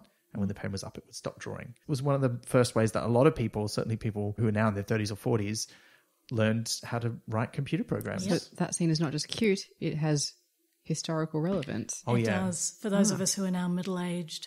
Yeah. I just thought it was very cute. Well, look, which it is. Which it is, absolutely. And I also really enjoyed how it was one of the few times you really got to see how cunning Om could be. Yes. Because he was very purposefully getting that last one wrong so that tomorrow you could get better odds. And I thought, that's very clever. I mean, then nobody comes back tomorrow because in between the whole city of Ephebe gets sacked by the Omnians. But, yeah. And the library burnt down. That is sad. Good thing someone looked at a bunch of the scrolls, though. Yes. Yeah. Now, we talked about Philip K. Dick, but also this is a bit of Ray Bradbury now, if we're talking classic sci-fi authors, because this is Fahrenheit 451. But rather than different people, it's all in one head. Yeah. And he just, because brother can't read, but he can look at the scrolls and, with his photographic memory, remember exactly what's on them. He does that and he doesn't do the whole library, but he does sort of what Didactylos and Ern kind of tell him are the most important bits. Yep. But presumably he does later get to write them down again. But because they're all in his head, I kind of liked that the idea that all this knowledge in his brain couldn't just remain as pictures, and it starts to slosh out, and he starts to comprehend some of it. And I thought that was an interesting idea. Yeah. That was the bit where I suddenly thought, wow, a photographic memory, if it worked like that, would be so useful. Yeah. The modern remake where he's just played by a smartphone. He just takes photos of all the scrolls. Yeah. Imagine if you had a time machine, that's what you do, isn't it? You just sort of pick a night in the Library of Alexandria and you just sort of show up and just be like... Shakespearean plays. Yes, because they're the lost ones. Yeah. Yep. I mean, we don't all have an orangutan to do the job, so... No, apparently Jane Austen might have had some more in manuscript. Emily Bronte's second book. What? Oh. Apparently, may have been a second book after Wuthering Heights, burnt by Charlotte after Emily died. Why? Somebody invent time travel. Well, look, there's a copy in the Unseen University for sure. Isn't there a bunch of lost Doctor Who's as well because of taping? Oh, yeah. Yep. So you could get on there. If Pratchett is right and life after death is what you expect it to be, okay, it's got to be a library that has everything in it. See, I really like that because I'd always hoped, like, my ideal scenario would be your questions get answered. Yes, I have so many questions. Yeah, and answered by the people most equipped to answer them because they would theoretically be able to be there as well. Which is great, and I think that would be awesome. But then what would you do afterwards? No, but questions spawn answers would spawn more questions, and I feel like you could do that for eternity, probably. I need the Odyssey. And then you can also start being one who answers questions for other people. That's true. I mean, if you're talking to people who were once people, as opposed to divine beings that know things that human beings don't, then you're only going to know what everyone's figured out up until that point. But then if you keep getting to meet people who die and join you, you're going to be able to follow the expansion of human knowledge and understanding, which is, wow, this got real philosophical. Plus, it's all the most beautiful places and accomplishments at their peak. So you can see the pyramids when they were completed. You can see the hanging gardens of Babylon. You can see all the things that you can't, because as a point in time, you only get to experience a little bit. So the ideal scenario is your questions are all answered and you get to see all the things. So maybe the whole thing is just time travel. Yeah, that could be pretty good. It's a little bit like, all those sci-fi stories where people ascend to being like energy beings who can do anything. Like it happens in Star Trek a few times, happens in Stargate. It doesn't really happen in Doctor Who very often. Star Wars, the Jedi seem to end up. Yeah, well, they You become hang kind out of in ghosts. a tree. Yeah. My problem with that is, in my ideal heaven, I could eat as much chocolate as I liked without getting either sick or fat. So Seems reasonable. being simply an energy being is not going to do it for me. But I guess you wouldn't want that as an energy being. So would you want to be an energy being? Because it's not really you. Well, It's another form of death, really. You don't want to be composed of regular matter because that sort of, decays and stuff. Well, it depends on what energy being is. Like if you're like one with everything or if it's just you without a corporeal body. Well, matter is energy as well. Yes, Like- but like... Yeah. Or like wherever you are, you feel like you have a corporeal body even if you don't. Because then you can enjoy all the corporeal body things like eating chocolate. Yeah, well, then we get into the death books and morphology and I probably won't want chocolate after. Probably not. Yeah. Yeah. Anyway, after we finish taping this podcast, I'm going to have some chocolate while I'm still alive and can. Yeah. Yeah. I've even got some I can offer you. Oh. Well then. Yeah. Let's wrap this up. Yeah, let's get onto it. But look, this all happens. And we haven't said that Vorbis has planned all of this. And he's got this whole deal where, they've taken a ship to Ephebe. Such a Machiavellian derp weasel. I know. And like he's organized that he will have an army cross the desert, which is impossible unless you spend a long time and many people's lives preparing a way for an army to cross the desert once. A small force hiding caches of water as far into the desert as they can go, and then more people doing that until people can use that as a staging point to go further into the desert and hide more caches of water and supplies. And a few people die, but Many ultimately people. in the end. But they died for the greater glory of Om. Yep. And in So 20 that's years, okay. there'll be a spin-off movie. Yeah. Yeah. Vorbis has prepared this, and he sends Brother to burn the library. Well, he doesn't actually send Brother to burn the library. He sends other people to burn the library, and Brother goes off to supervise. And Vorbis does not seem to have twigged that Brother has had some sort of change of heart or enlightenment at this moment, but he certainly does once Brother sort of stops the soldiers from burning the library long enough for him to preserve it, and then escape through a secret tunnel onto Ern's steam-powered boat, which is great. I love it. And I love how it doesn't have a name, so they just call it the unnamed boat. And Brother tries to make his escape. And at the same time, the slaves and the citizens of Ephebe fight back against the Omnian army and turn the tide. They free themselves.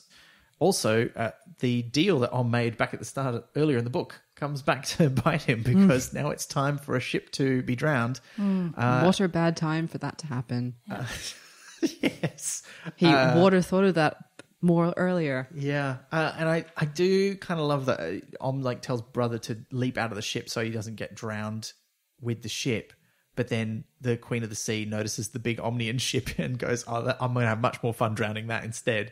And which is the bit in the book where they talk about how dumb the gods are. It's pretty rough.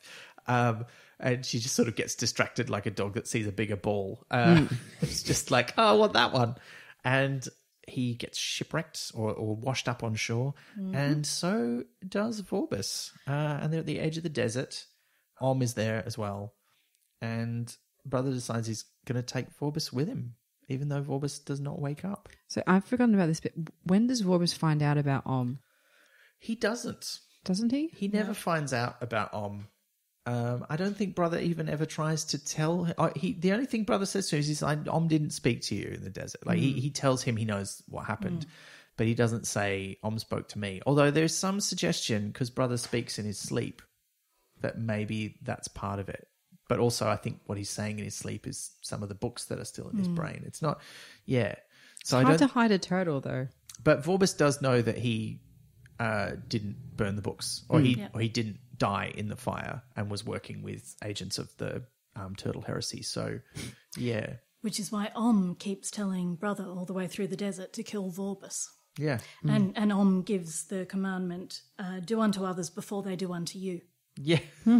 Which, look, in the desert, I can see why you would think that was a good plan. And yeah, it's a quite a long sequence, actually, but there's some great bits in it, like when he finds the old temple, which used to belong to a god that's now been reduced to small, and no one even remembers what the god's name is. Yeah. And there's the mangy sort of desert lions that live there.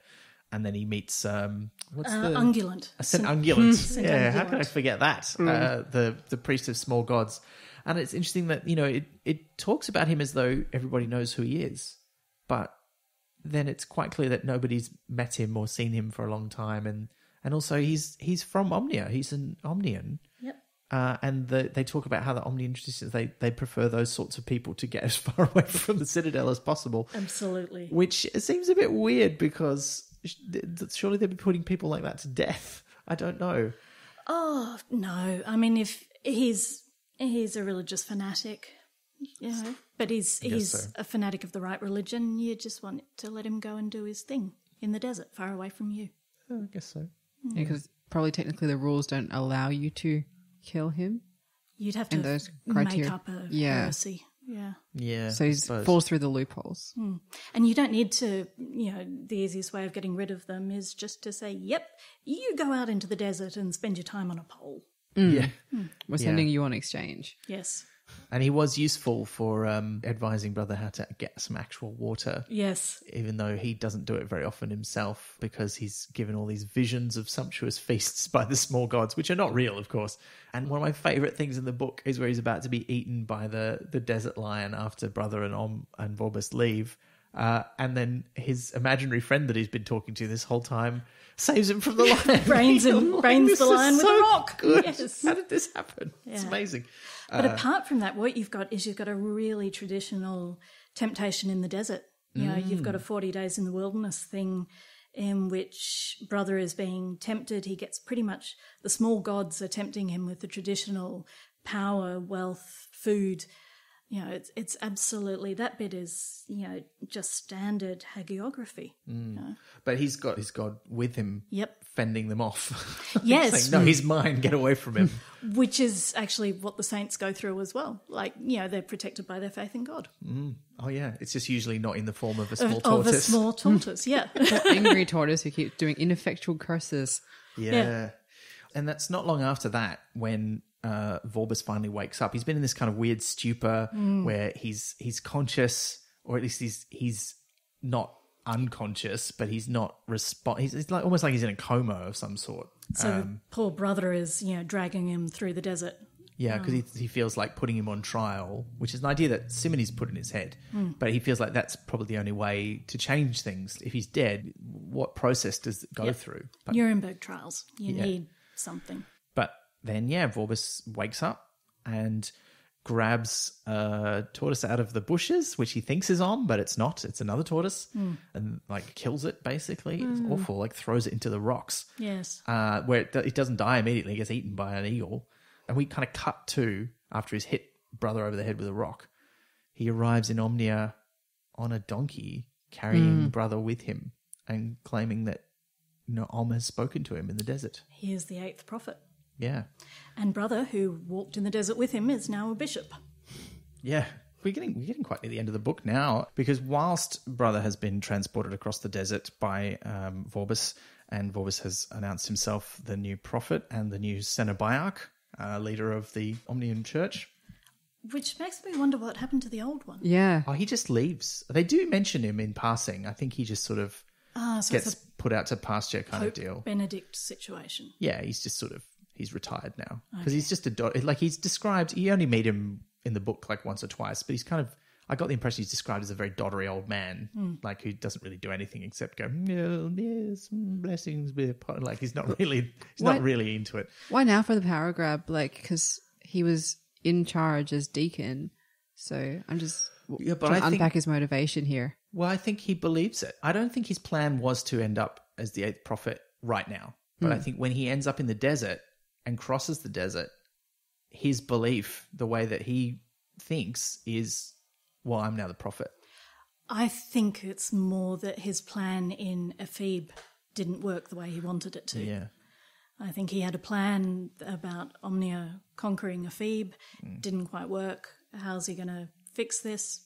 He becomes the prophet. And yeah, because he doesn't have a long-term plan, because without and Brother's intervention, there would have been a massive war with all the other nearby nations, and Omnia would have lost. Yeah. Because all the other nations have united against them. Yeah, I don't think Vorbis had the foresight to see that. No, he's not really interested in external politics beyond conquering these nations and bringing them into the fold one at a time. Yeah, and if you're completely convinced that your God is on your side, then you are convinced that your God will give you victory even if you are lacking an army. 5 soldiers and no rations. Like, Yeah. Yeah. It's that belief that you are right. And again, it's that thing where, if you think, well, I can't be wrong, then you don't question your motives or your actions. You just think, I'll just do it. I'll be right. I'll succeed. And God is with me. And this is the point where kind of has to catch up. Oh, but I was saying, while that's all been happening, Simony and Ern have been preparing to start a revolution. And Ern has been persuaded by Simony to turn his steam engine into a tank, basically. They end up building it as a turtle in the old school Roman sort of formation of shields kind of sense. Just the classic requisitioning of inventions for war or their unintended things. It's just, Yeah.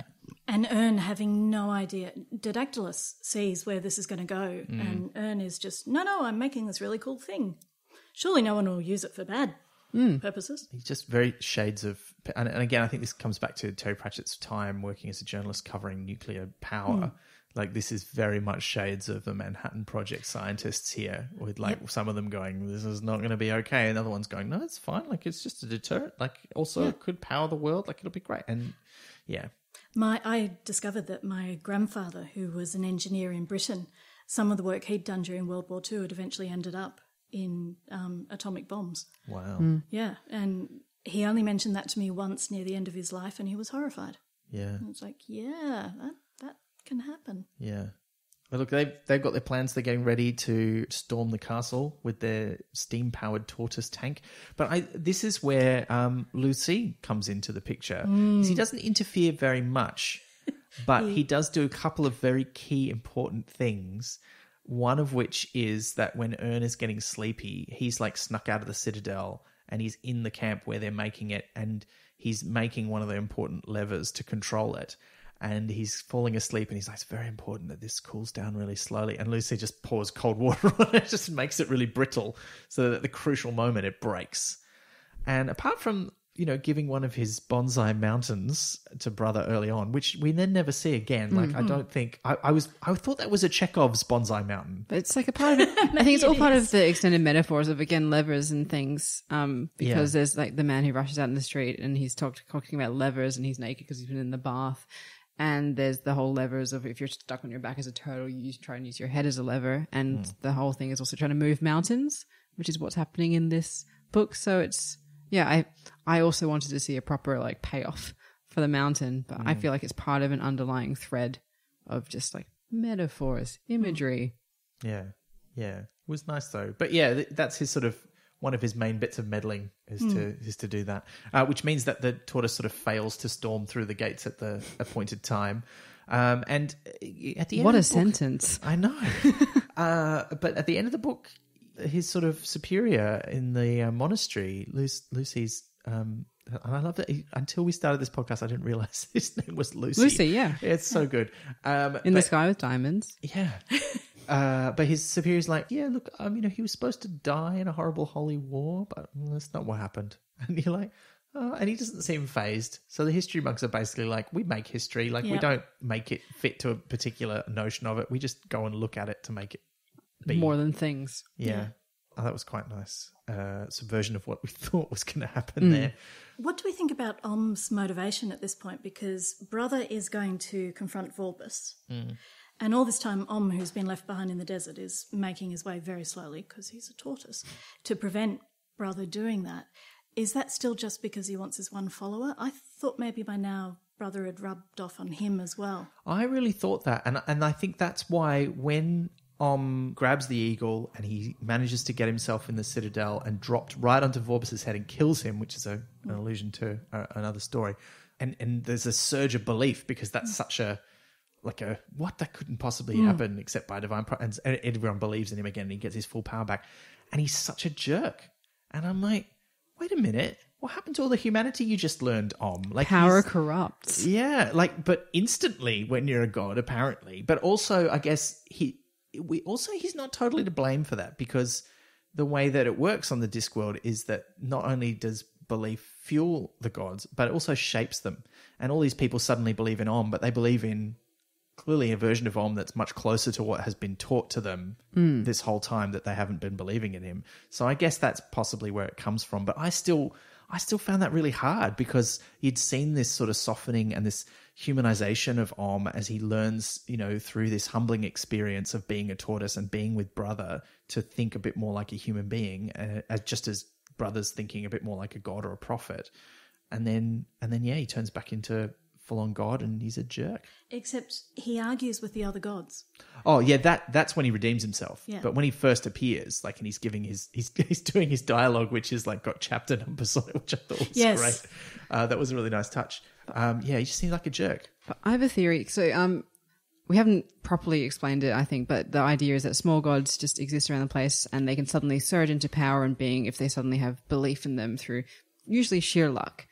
And belief will shape them into something bigger and more powerful. The way I was imagining it is just belief as a sort of nebulous, airy, fairy thing that suddenly puffs them up. But if in this situation where the eagle drops onto Vorbis' head and causes this sort of divine situation, what if people's belief isn't just sort of like a pure, clear air, but it's colored or it's a tangible thing, it's like a weird mixed metaphor here, but the kind of belief you put in something, if your belief is in a vengeful god or in a god that does these kind of things, does that then shape the small god as it grows into a bigger one into that thing because the belief itself has structures? Well, yeah, I think we get that with the sheep-goat metaphor, that sheep need to be driven but goats need to be led, which is the other thing I remembered about this book over 20 years. Because when I was at theological college, we learnt that in ancient Palestine, they had small sheep herds who were led by their shepherds. We think about Australian sheep herds with sheepdogs. And I was like, no, it was more like goat herding. Yeah, right. And I remember thinking, Terry Pratchett. Yeah. It's like if belief creates a giant mold in which the god then fills up and becomes... Yep. And it can't expand beyond that or be less than that. It has to be what has been presented by the people who believe and give them the power. Yeah, because they suddenly really believe. Well, yeah, it's kind of like I was saying. They suddenly believe in this version of but I think what you're saying is that it's not just the version that they've been taught. It's that the thing that causes them to believe is he's smiting Vorbis from above. And that's why he changes character so suddenly, like you said, because the thing that has caused him to grow in power and in size essentially has a shape that he can't subvert. Yeah. But I think it's also a really human thing that all the way through, has wanted to not be a tortoise. And he doesn't particularly care about anyone except his one believer. He just wants to have his power back. And when he does, for a moment he is back to what he was because he's just longed to be this. It takes a while for the lessons to actually percolate and for him to think. It's like when Mario jumps on a mushroom or something, he's like, I can kill things much more efficiently now. Yeah. And then... He's also, 4 times his normal size. Yeah, because he can. Yeah. Yeah. Look, this brings up something that is interesting to me, and the question that I don't think is quite answered by the book is where small gods actually come from, because I always kind of thought, this made me realise that something I thought about Discworld is not quite right, because I'd always kind of thought, well, on the Discworld, gods exist because people believe in them, but that's not true. They exist anyway. It's just that they become powerful and are given a shape and a personality by that belief. But can remember a time when he was a small god, and he sort of vaguely remembers, the small god before him that he kind of displaced, which then sort of vanished into nothing. But they don't vanish into nothing. They end up back in the desert, And you're like, well, where is that? That's just a feature of the Discworld. They're just there. They're just, it's like air or light or sound on the Discworld. There are small gods waiting for someone to believe in them. It sounds like they're spirits of place.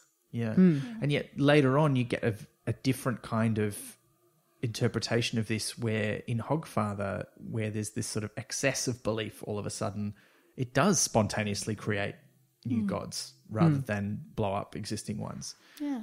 Which kind of is my theory, that Santa is a small god, like our Santa. Like the round world Santa. But with the red hat and the Or was the reindeer. God. He's not a small god anymore. No, but as in like he was, and then suddenly like maybe he left a gift on a doorstep, or it was like, and then suddenly Santa. Yeah. Makes sense. Yeah. Which is kind of what happened, because there was a guy called St. Nicholas who punched heretics, but also gave gifts to prostitutes. And why the red isn't suit there is a new. film about him? That sounds amazing. I'd watch the heck out of that. Every Christmas, my colleagues and I will talk about, we're going to celebrate Christmas the way it should be celebrated, the way St. Nick would want, by punching a heretic. Can someone maybe start with a play? There's time. It's January. We can put together a play by Christmas. We can do it. It's actually, that reminds me of the Weird Al Yankovic film UHF, where he's got this like spoof Gandhi 2. He's a one-man wrecking crew, and he just like punches like some drug dealers and kills them. And you're like, oh yeah, St. Nicholas. Pugilistic Nick. I'm going to have to read up on St. Nick. Like, I knew he was a real person, but I'm like, oh, no, I don't know anything about this punching heretics business. This sounds great. An enemy of heretics, friend to sex workers. What a dude. He also brought back to life 3 boys who had been murdered, chopped up and pickled in a barrel. Wow. That is a huge, like, is that what he got sainted for? Is that his miracle? Well, that was one of the many. Wow. Okay. The best present was coming back to life after being horribly murdered. That was and pickled. Those kids must have been on the nice list. That's for sure. Yeah, they definitely brushed their teeth for the full however many minutes. We're basically at the end of the story now. The big important thing that we haven't covered is, as we said, kind of redeems himself by going up to Dunmanifeston, the home of the gods. I know it's such a good gag. We love it every time, because the massed armies of the other nearby nations have come to finally put an end to Omnia after they've sacked Ephebe, and they're like, this is it. This is the final straw. We're getting rid of them. But Om goes up there and strong arms the other gods, because he's super powerful while he's got this fresh flush of massive belief, and says, tell your followers to go home, and they do. And there's a great line, actually, of what he tells them to say. What the gods said was heard by each combatant in his own language and according to his own understanding. It boiled down to 1. This is not a game. 2. Here and now, you are alive. But Om does this partly because Brother convinces him to. Oh, that's true, yeah. It's not just of his own volition, is it? And Brother also has a Peter Capaldi Doctor Who moment where he's talking to all the other soldiers, saying, okay, you're going to come, you'll defeat us, you'll occupy us. In another generation, people will come to overthrow you, and at the end people will say, if only when they were back on the beach they had been able to discuss this. Oh, yeah. So it's not as angry, and it doesn't have a Scottish accent, but it's pretty much Peter Capaldi Doctor. Yeah. I mean, look, that speech is extraordinary, the one that you're talking about in Doctor Who. Told you there was another Doctor Who moment. Yeah. I can't believe I didn't spot me this time around. That's horrendous of me. And I like that the conversation between the gods is basically like a Twitter stoush. Yeah. I've got more followers than you right now, so just back off. Yeah, that's true. I never thought of that. Yeah, like that. Does that mean like every account that's an egg is a small god? Ooh. Yes, and if you follow them, you'll give them power and they'll grow. So don't follow them. Oh, and the bit where he kills Guy is his viral video where he suddenly gets a whole burst of new followers, and that's why he suddenly has more power. But I think the actual core, the heart of this, the culmination of the book is actually a page before that, right here and now you are alive, because basically everyone is being attacked. The world is falling apart on all these people who are lined up. The gods are angry. and everyone's at risk of being destroyed. And so they start helping each other. And it says, and no one, as they hauled on timbers in the teeth of the gale, as Ern applied everything he knew about levers, as they used their helmets as shovels to dig under the wreckage, asked who it was they were digging for or what kind of uniform they'd been wearing. And that, I think, is the heart of it. It's that humanitarianism of Terry Pratchett coming through. Yeah. Where it's like, it doesn't matter what you believe. We're all human beings. Yep. We're all in this together, whether you want to think about it as us and them or not. Like, it's just us. Yeah, you know? ultimately humanity is us. Yeah. And then we skip forward 100 years, basically, is that this happens. Brother's the new Cenobiarch. He's recognized as the eighth prophet. And he changes the church of Omnia. He reforms it and turns it into something much more peaceful, much more accepting of outsiders. He makes all these concessions to the visitors. It's like, yeah, you can be free. You don't have to be part of the empire. That's fine. And he doesn't want people to do that because the gods have commanded them to. Yeah. He's like, it's fine to believe in the God, but we have to be good people on our own. It's sort of part of his message, isn't it? Yeah. Yeah. Which, it's just, it's nice. Very good. And you don't often, I mean, not a lot of Terry Pratchett books end up with someone being in charge.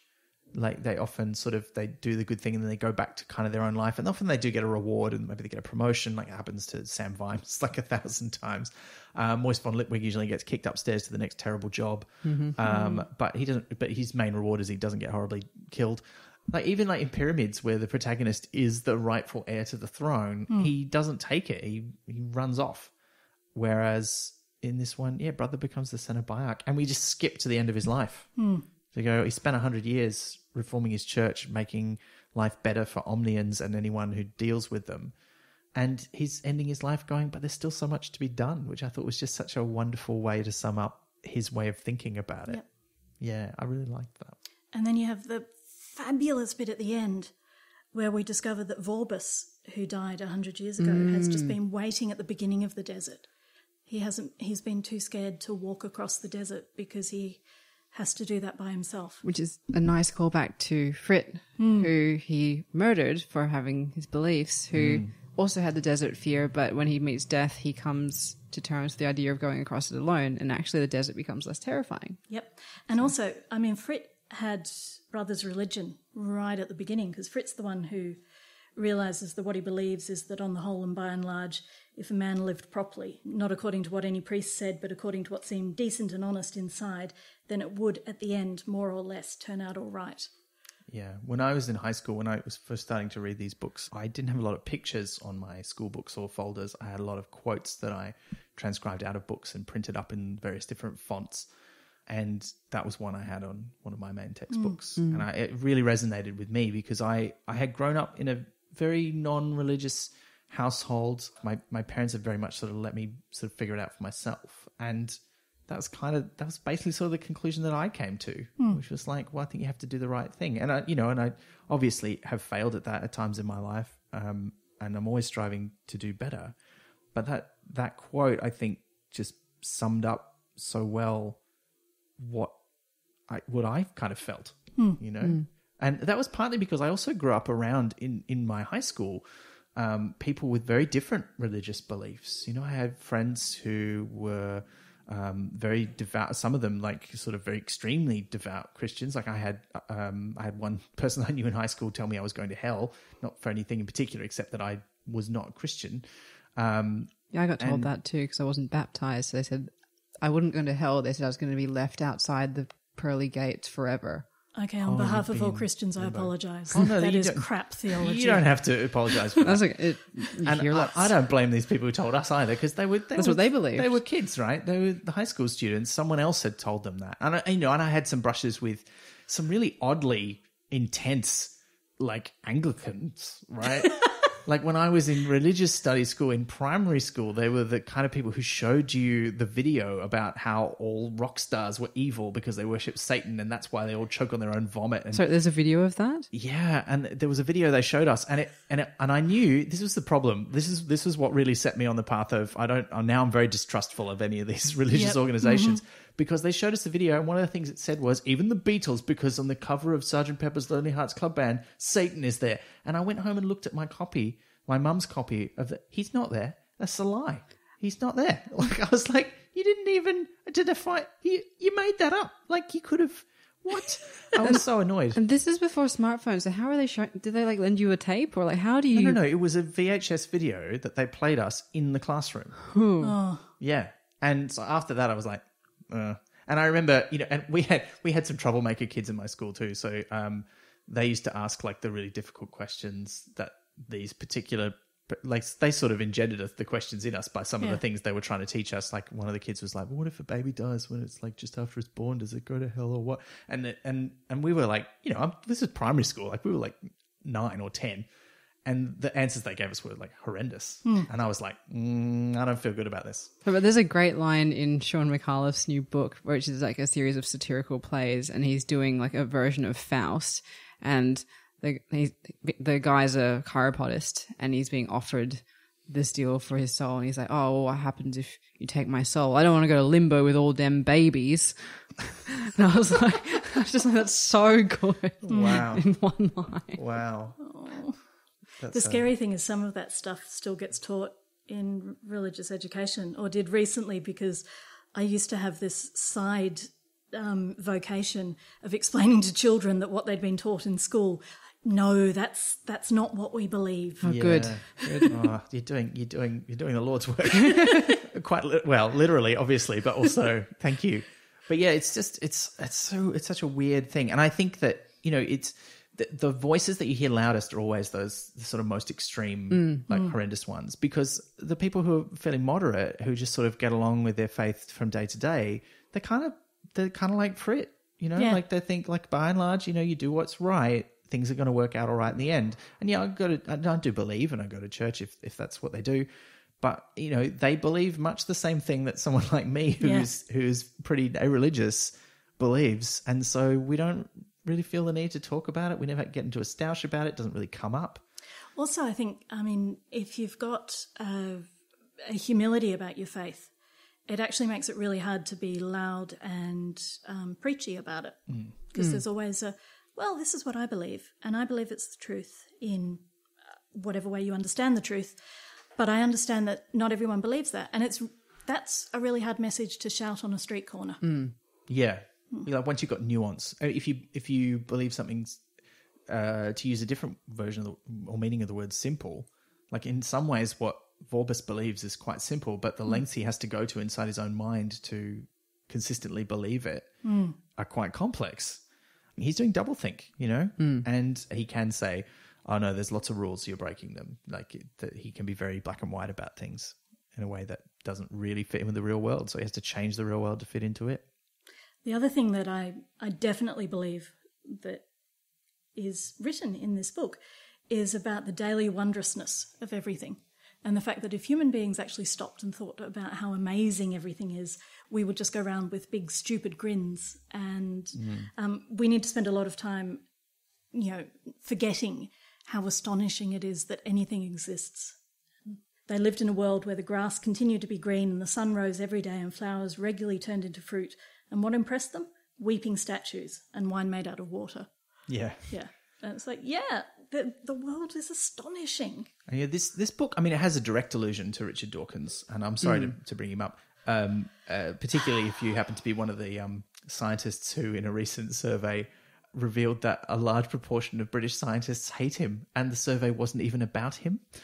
That was amazing. One of the things I'm most proud of is after I started the Sci-Fi Service, the Dawkins site in America said I was the scariest sort of Christian because I made it seem nice. Oh, yeah, wow. See, this is the reason that I was thinking about it is that a long time ago, he wrote this great book called Unweaving the Rainbow, which is kind of exactly about that, because there's this, I think it's a Keats poem where he complained that when Newton broke up light through a prism into the different colours and said, oh, that's how you get a rainbow, and explained how it worked, that he broke it and made it less wonderful. Whereas I think, certainly I've always thought, and I think a lot of scientists and anyone who sort of gets interested in natural philosophy and nature understands that, no, the more you understand it, the more wonderful and amazing it becomes. And I think those are two quite... It's hard to be in the middle of those two viewpoints. I think you kind of think one way or the other. But nature is not like a magician's trick where the whole point is that you're being deceived and you don't know how it works. Like, nature is like, this is how the world is, and it runs by itself, and that's incredible. And at the beginning of modernism, and when people were discovering fossils, for example, and on the one hand there were some people terrified, oh no, there are fossils, creationism can no longer survive. You had a whole lot of scientist clergymen, all men at the time, saying, no, the more we learn about the wonders of the world, the more impressive God seems, because this place is amazing. Yeah. Yeah, and I kind of come on that stream. Yeah. Although this is partly because I have no scientific knowledge whatsoever. Well, you don't need a lot of scientific knowledge to appreciate the wonder of nature, I feel. So look, that's the end of the book, which means that just before we get on to the questions, we got so many of them this time around. Just quickly, are there any favourite bits that anyone didn't get to read out that they would like to share? I think the very end, when there is the sign of hope even for Vorbis. Yeah. The fact that Brother is going to allow Vorbis to accompany him across the desert. Yeah, that is really a touching, lovely moment. Yeah, I like that. I mentioned earlier that I really enjoyed the philosophy pub fight. I just want to read a little bit of it. Then a door burst open down the street, and there was the cracking noise of a quite large wine amphora being broken over someone's head. A skinny old man in a toga picked himself up from the cobbles where he had landed and glared at the doorway. I'm telling you, listen, a finite intellect, right, cannot by means of comparison reach the absolute truth of things, because being by nature indivisible, truth excludes the concept of more or less, so that nothing but truth itself can be the exact measure of truth. You bastards, he said, which I just thought was so great. And then someone from inside the building said, oh yeah, says you. And it's almost impossible to read that without doing like these sort of Cockney like argument accents in your brain, which is why I've read it that way. But I love that. Oh, so good. I enjoyed all of the curses that he tried to do. But I enjoyed this quite a lot. Fear is a strange soil. Mainly it grows obedience like corn, which grows in rows and makes weeding easy. But sometimes it grows the potatoes of defiance, which flourish underground. The Citadel had a lot of underground. Yeah, that was good. Yeah. I love the bit where Simony, the atheist, is now confronted by his God, and his God points out that, you're very brave to declare atheism in the face of his God. And he says, this doesn't change anything, said Simony. Don't think you can get round me by existing. Oh, that does remind me too. There's that great bit when they're in the boat and Simony's like saying he doesn't exist, and he's holding his sword up, and Om's like saying to Brother, I like this boy. He's good, because it's almost that fierce like unbelief, like no, I hate you, is as good as any other kind. Look, I'll do one more. We've touched on a lot of mine, but I did really enjoy the Scalbies. So I just want to read the paragraph that describes them. Seagulls never ventured this far along the desert coast. Their niche was filled by the Scalby, a member of the crow family that the crow family would be the first to disown and never talked about in company. It seldom flew, but walked everywhere in a sort of lurching hop. Its distinctive call put listeners in mind of a malfunctioning digestive system. It looked like other birds looked after an oil slick. Nothing ate Scalbies, except other Scalbies. Scalbies ate things that made a vulture sick. Scalbies would eat vulture sick. Scalbies ate everything. I'm just like, oh man, forget bin chickens. Like that's your real grossest of the birds. And just for the record, I'd like to say I actually quite like ibises. I think they're quite beautiful. I would love a spin-off picture book of just that. Just that.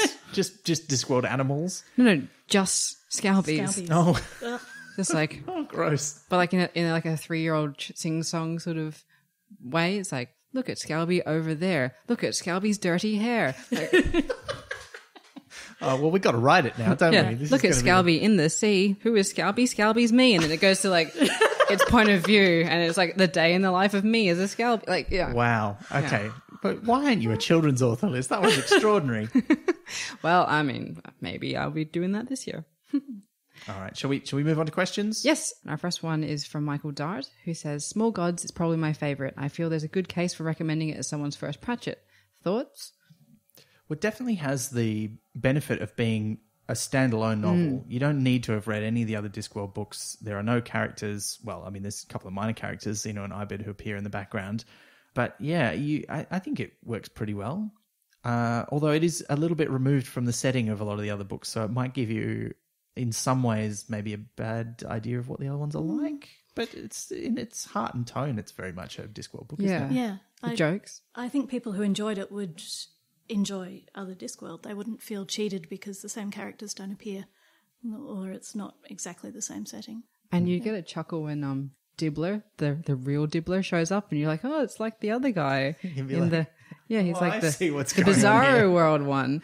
I think it's a good one again for the same reasons. It stands alone well. My only thought would be it would need to come with a strong endorsement. Like you'd have to be like, oh, it's really good. Like just trust me on this. Because, I mean, for me, I found the names of the characters put me off in the blurb and the description. It's like, oh, is it going to be boring? They've got all these complicated names and is it going to be too hard to keep track of? And I know that's a very superficial thing, but people have limited time. And if you're trying to get them into Discworld, which can be notoriously tricky, you got to get them. So the names might put them off. You go, no, it's good. You got to sell it. I do want to defend the names in the book, though, And just I a love little them. bit, because there's some really good ones, particularly philosophers like Aristocrates. There's Orange Crates, which is clearly meant to be pronounced that way because of how it's spelt rather than Orange Crates. That was hilarious. FedEx, Messenger of the Gods. I love the names, don't get me wrong. Yeah. It's more if you look at the blurb and you go, is this high fantasy rather than comedy, like than the lighter mix we think? Because like I if I pick this up cold, I might think it's high fantasy, and if I wasn't looking for that, I might just put it straight back down again. Yeah, but within about 5 pages you've got... But to get people to those 5 pages... Yeah, right. Past the blurb and the cover, you mean? Yeah, so I'm saying it's a great book. I love it. The names are good, but I feel like if you didn't know anything about it, you could get the wrong impression without a strong sort of, no, it's very good. Right. Read So it. you're talking about like convincing someone to read a Discworld book who hasn't thought about doing it yet. Whereas I think if someone is like, I want to get into Discworld, what's a good book to start with? We think this is a perfectly good suggestion. Absolutely. Yeah, but the other way around might need a bit more convincing. Yeah. So we've got a question from Aaron Frost, which came via Facebook. Is Vorbis the most scary, believable, and fleshed out of Sir Terry Pratchett's bad guys? I kind of felt like it's interesting because I mostly would say yes, but there was a part of me that felt like there was something missing about the explanation for who he was and why he was that way. I was like, what does he want? And I think that this is sort of me trying to ascribe a more standard motivation to a character who is designed not to have one. So I don't really find it that sort of off-putting or disappointing. I actually still think he's really frightening, but I think there is still a little element of that to me where there's something about him that I don't quite get, which I think is part of why he's terrifying. I think he's an example of how terrifying blind faith is, because to a rational person, it doesn't make sense. How could somebody firstly believe this and secondly act on it? And, we're told that in Vorbis's case, it's because of his, nothing gets in, nothing gets out mind. But definitely, I think the most terrifying thing about him is the bit where it's said that he makes others like himself. He's terrifying not just because of what he does to other people, but what he makes other people do. And not even just the people who, ostensibly work for him. Like the biggest horrible part of that is the influence he's had on Simony. Yeah. Who's becomes his equal and opposite number and equally willing to kill the innocent for the sake of what he believes in. I can't compare him to other villains in the Discworld series because they are so distinct. I do find him extra scary because he's so utterly believable. Like, he's not a Grand Vizier or he's not someone that you're like, oh, well, he belongs in the book and he couldn't exist in our world, even though most of them, they couldn't exist in some form. But he could almost exist as he is. It's not just in a religious context. He could be in an office. He could be in your sports team. He's the sort of person who is terrifying, believable, and horrifyingly not rare. I think to me that's the scariest part. Like, there are people who blindly follow the rules in their head, not just for religion, but for any cause. And that's what makes Vorbis so scary to me, because he is real and he's everywhere. I find him particularly terrifying because he is a religious villain. Because, yes, throughout history, you've got religions that basically say, love one another. And then you see what people do in the name of that. And firstly, I find that really confusing. Like, okay, you have your core belief that God has called you to love one another, and so you're going to show that by killing people. But the fact that it is so common that when people are certain that they have the truth, one of the things they do with that is, villainy. I feel like there's just dormant ones everywhere waiting for the opportunity that will open the door to allow them to commit atrocities like he does. Like most of them would probably just go through their life being a bit sort of the person you don't want to be around, who just makes you a bit uncomfortable. But the fact that they're around there, and if the opportunity shines on them, they'll spring up. That's the scary bit. Yeah. All right. So on that cheery note, we've got a question from Jonas Larson. What do you think of the Black Desert Sea? It returns in later books and takes the air of standardized afterlife. Is it better, or do you prefer the more differentiating ways to go in other books? Look, I don't remember it showing up so often that I ever thought of it as standard.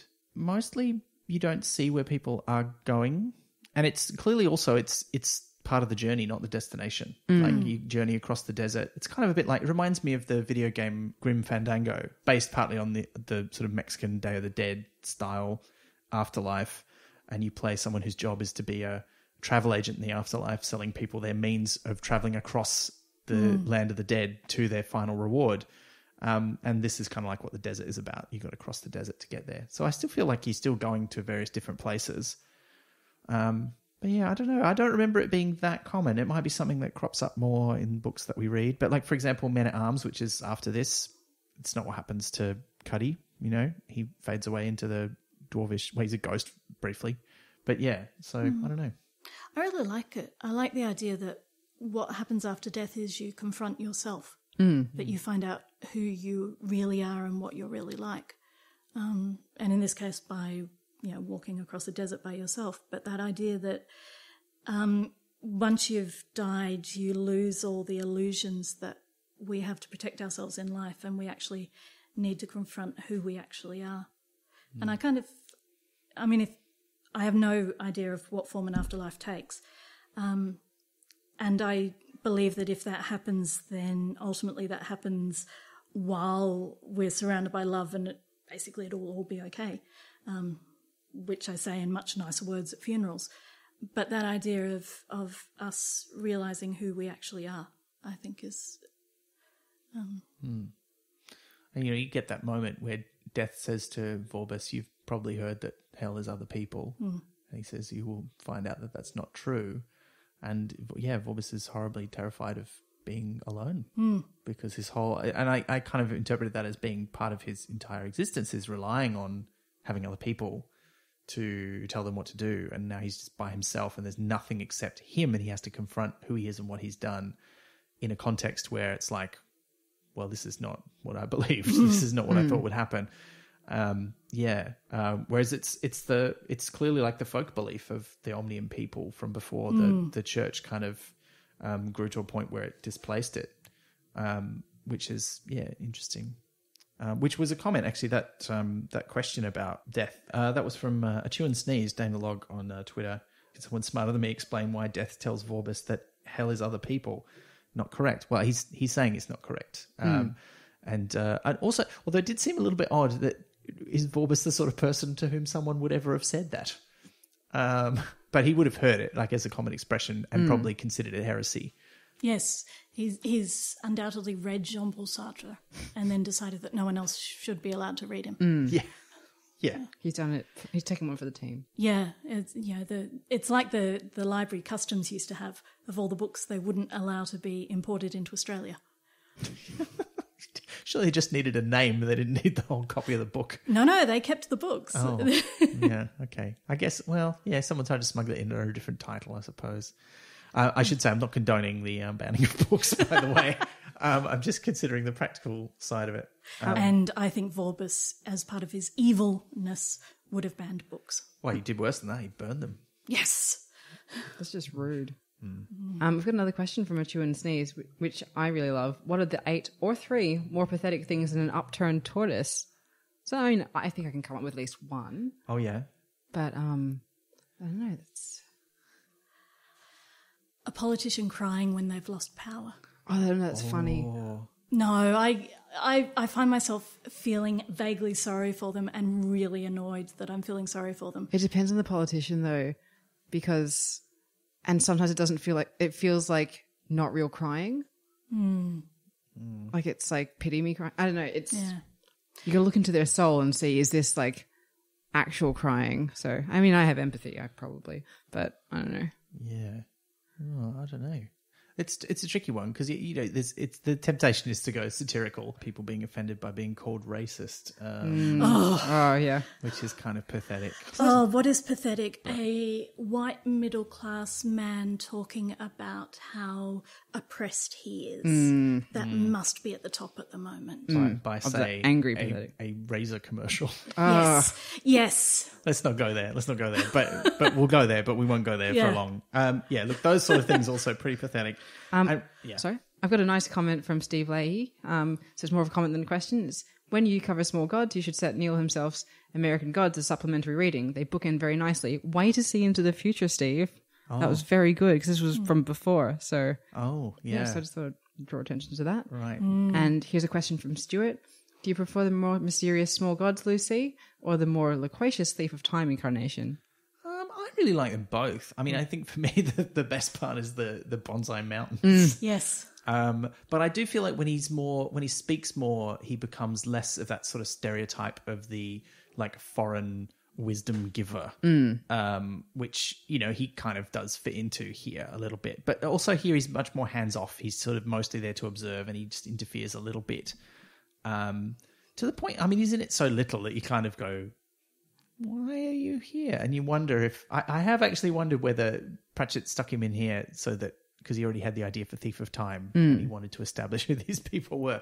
But I kind of like it when he talks a bit more because he becomes less of that sort of archetype. You get to know him, and I like that. Yeah, I love him here, and I love the fact that his tiny intervention is cooling the lever too fast. And because I think it is because of that brother doesn't die. There isn't 100 years of war.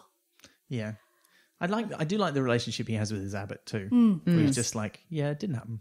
It's all right. Also, as someone who's occasionally a historian, I like the idea that you need to observe history or it doesn't happen. Yeah. It's a series of things otherwise. Yep. Like, yes, that's what we're here for. Here's one from Jonas Larson. What do you think would happen if the surprise bronze turtle from this cover and the surprise wooden horse from Eric met? What kind of adventurous podcast would they start? Now, we talked about this in Eric. Like, we've got two inanimate objects here that are reacting as if they're alive in the cover art for these books. Yep. I think it's the Startled Statues podcast. Yes. Where they just sort of talk about the thing that startled them this week. Which was like, they strapped a dude to me and set him on fire. That was a bit startling. But with the turtle, it's mostly going to be, there was this much weight and he couldn't see what it was. It's like, You'd need a quite impressive podcasting setup. Like, yes. the turtle is quite big, but the horse is like 3-4 stories tall. I feel like, would they do a good podcast, or would the horse be a bit wooden? Yeah, okay. Well, that's a good question. And it could be pretty slow going, like with the turtle. Well, I'm a little bit worried that the sound might be a bit tinny. No, it's bronze. That's not the same. Now, let's start. Oh. Let's move on quickly to another question. All right, one from Lucas Davenport. The biggest question I have is what goes through Vorbis' mind as brother carries him across the desert, and at what point does Vorbis regain his faculties during that trip? Pratchett gives no clues of his awakening until Vorbis brains Brutha. It's a lot of brains. There's a lot of brains. I think he's processing things internally for quite some time before he sort of comes to his senses. I think it's a bit strategic in that, and I said before that I didn't feel like he was really scheming on purpose, but I think some part of him is like, let brother expend all the energy getting me as far across the desert as possible. When I think I'm within a stone's throw of getting home safely, that's when I'll, knock him out and go the rest of the way myself. It's like the scorpion on the turtle, except a bit smarter. Yeah. But he's also, he's interpreting that as, this is how I get across the desert. This is, Om is guiding me by letting brother take me. So, and then at the right moment, I have to knock him out because he knows by this stage that brother is, a heretic in one way or another. But he's willing to overlook it because he's, he wants to bring a witness back with him, I think. Maybe he's spending that time getting himself back to the state of mind he was in before he went to Ephebe. Like maybe, I mean, I know it says that nothing goes in, nothing goes out of his mind, but maybe everything he experienced was kind of hitting the surface of his brain like meteors of some sort. And what he needed to do was find a way of destroying everything he'd seen so he didn't learn from it. That's an interesting theory. I mean, and he is noticeably more agitated in Ephebe than at any other time in the book. All the other times that they talk about him being angry, it's that sort of cold anger where he doesn't say things, or, you know, he says something very polite. But when he's in Ephebe, he's shouting and ranting and getting real worked up. Yep. So, yeah, maybe it has had an effect on him. It's like that idea of first sight and second sight, that, you know, people have to work really hard not to see what is there and to see what isn't there. Maybe Vorbis has to work really hard not to learn anything from being in, you know, the home of Greek philosophy. Yeah. Yeah. We've also got a question from Adam Edmonds. I think maybe we've covered a little bit in the general discussion, but it's traditionally it is gods that do the creating, but in small gods it works the other way around. Does the concept of gods drawing strength from belief that they arise from people believing in them originate with Sir Terry, or did it come from an earlier source?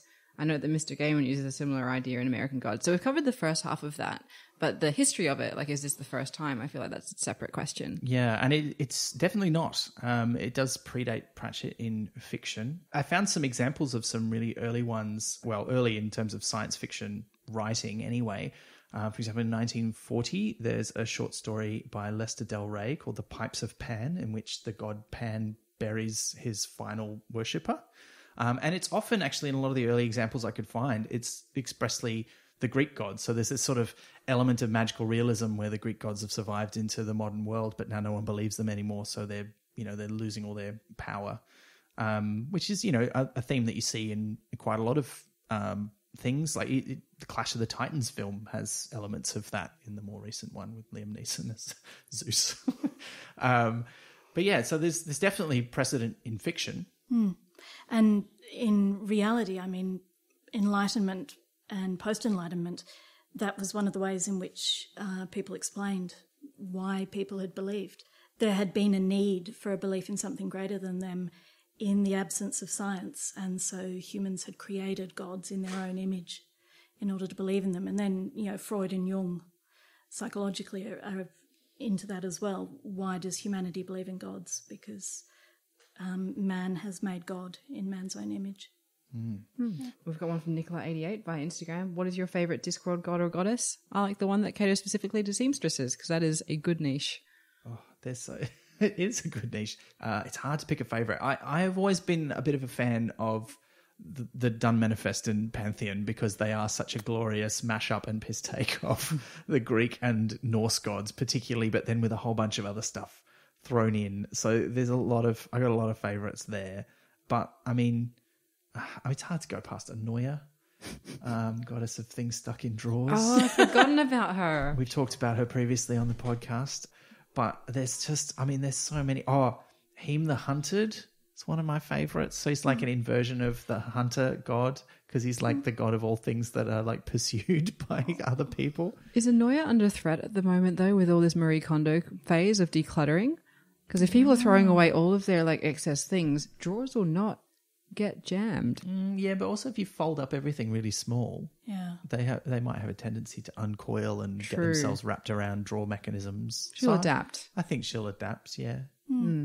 I like the Mother Goddess, who is only referred to in here. All the Mother Goddesses are really the one goddess, but you can do a lot with a padded bra.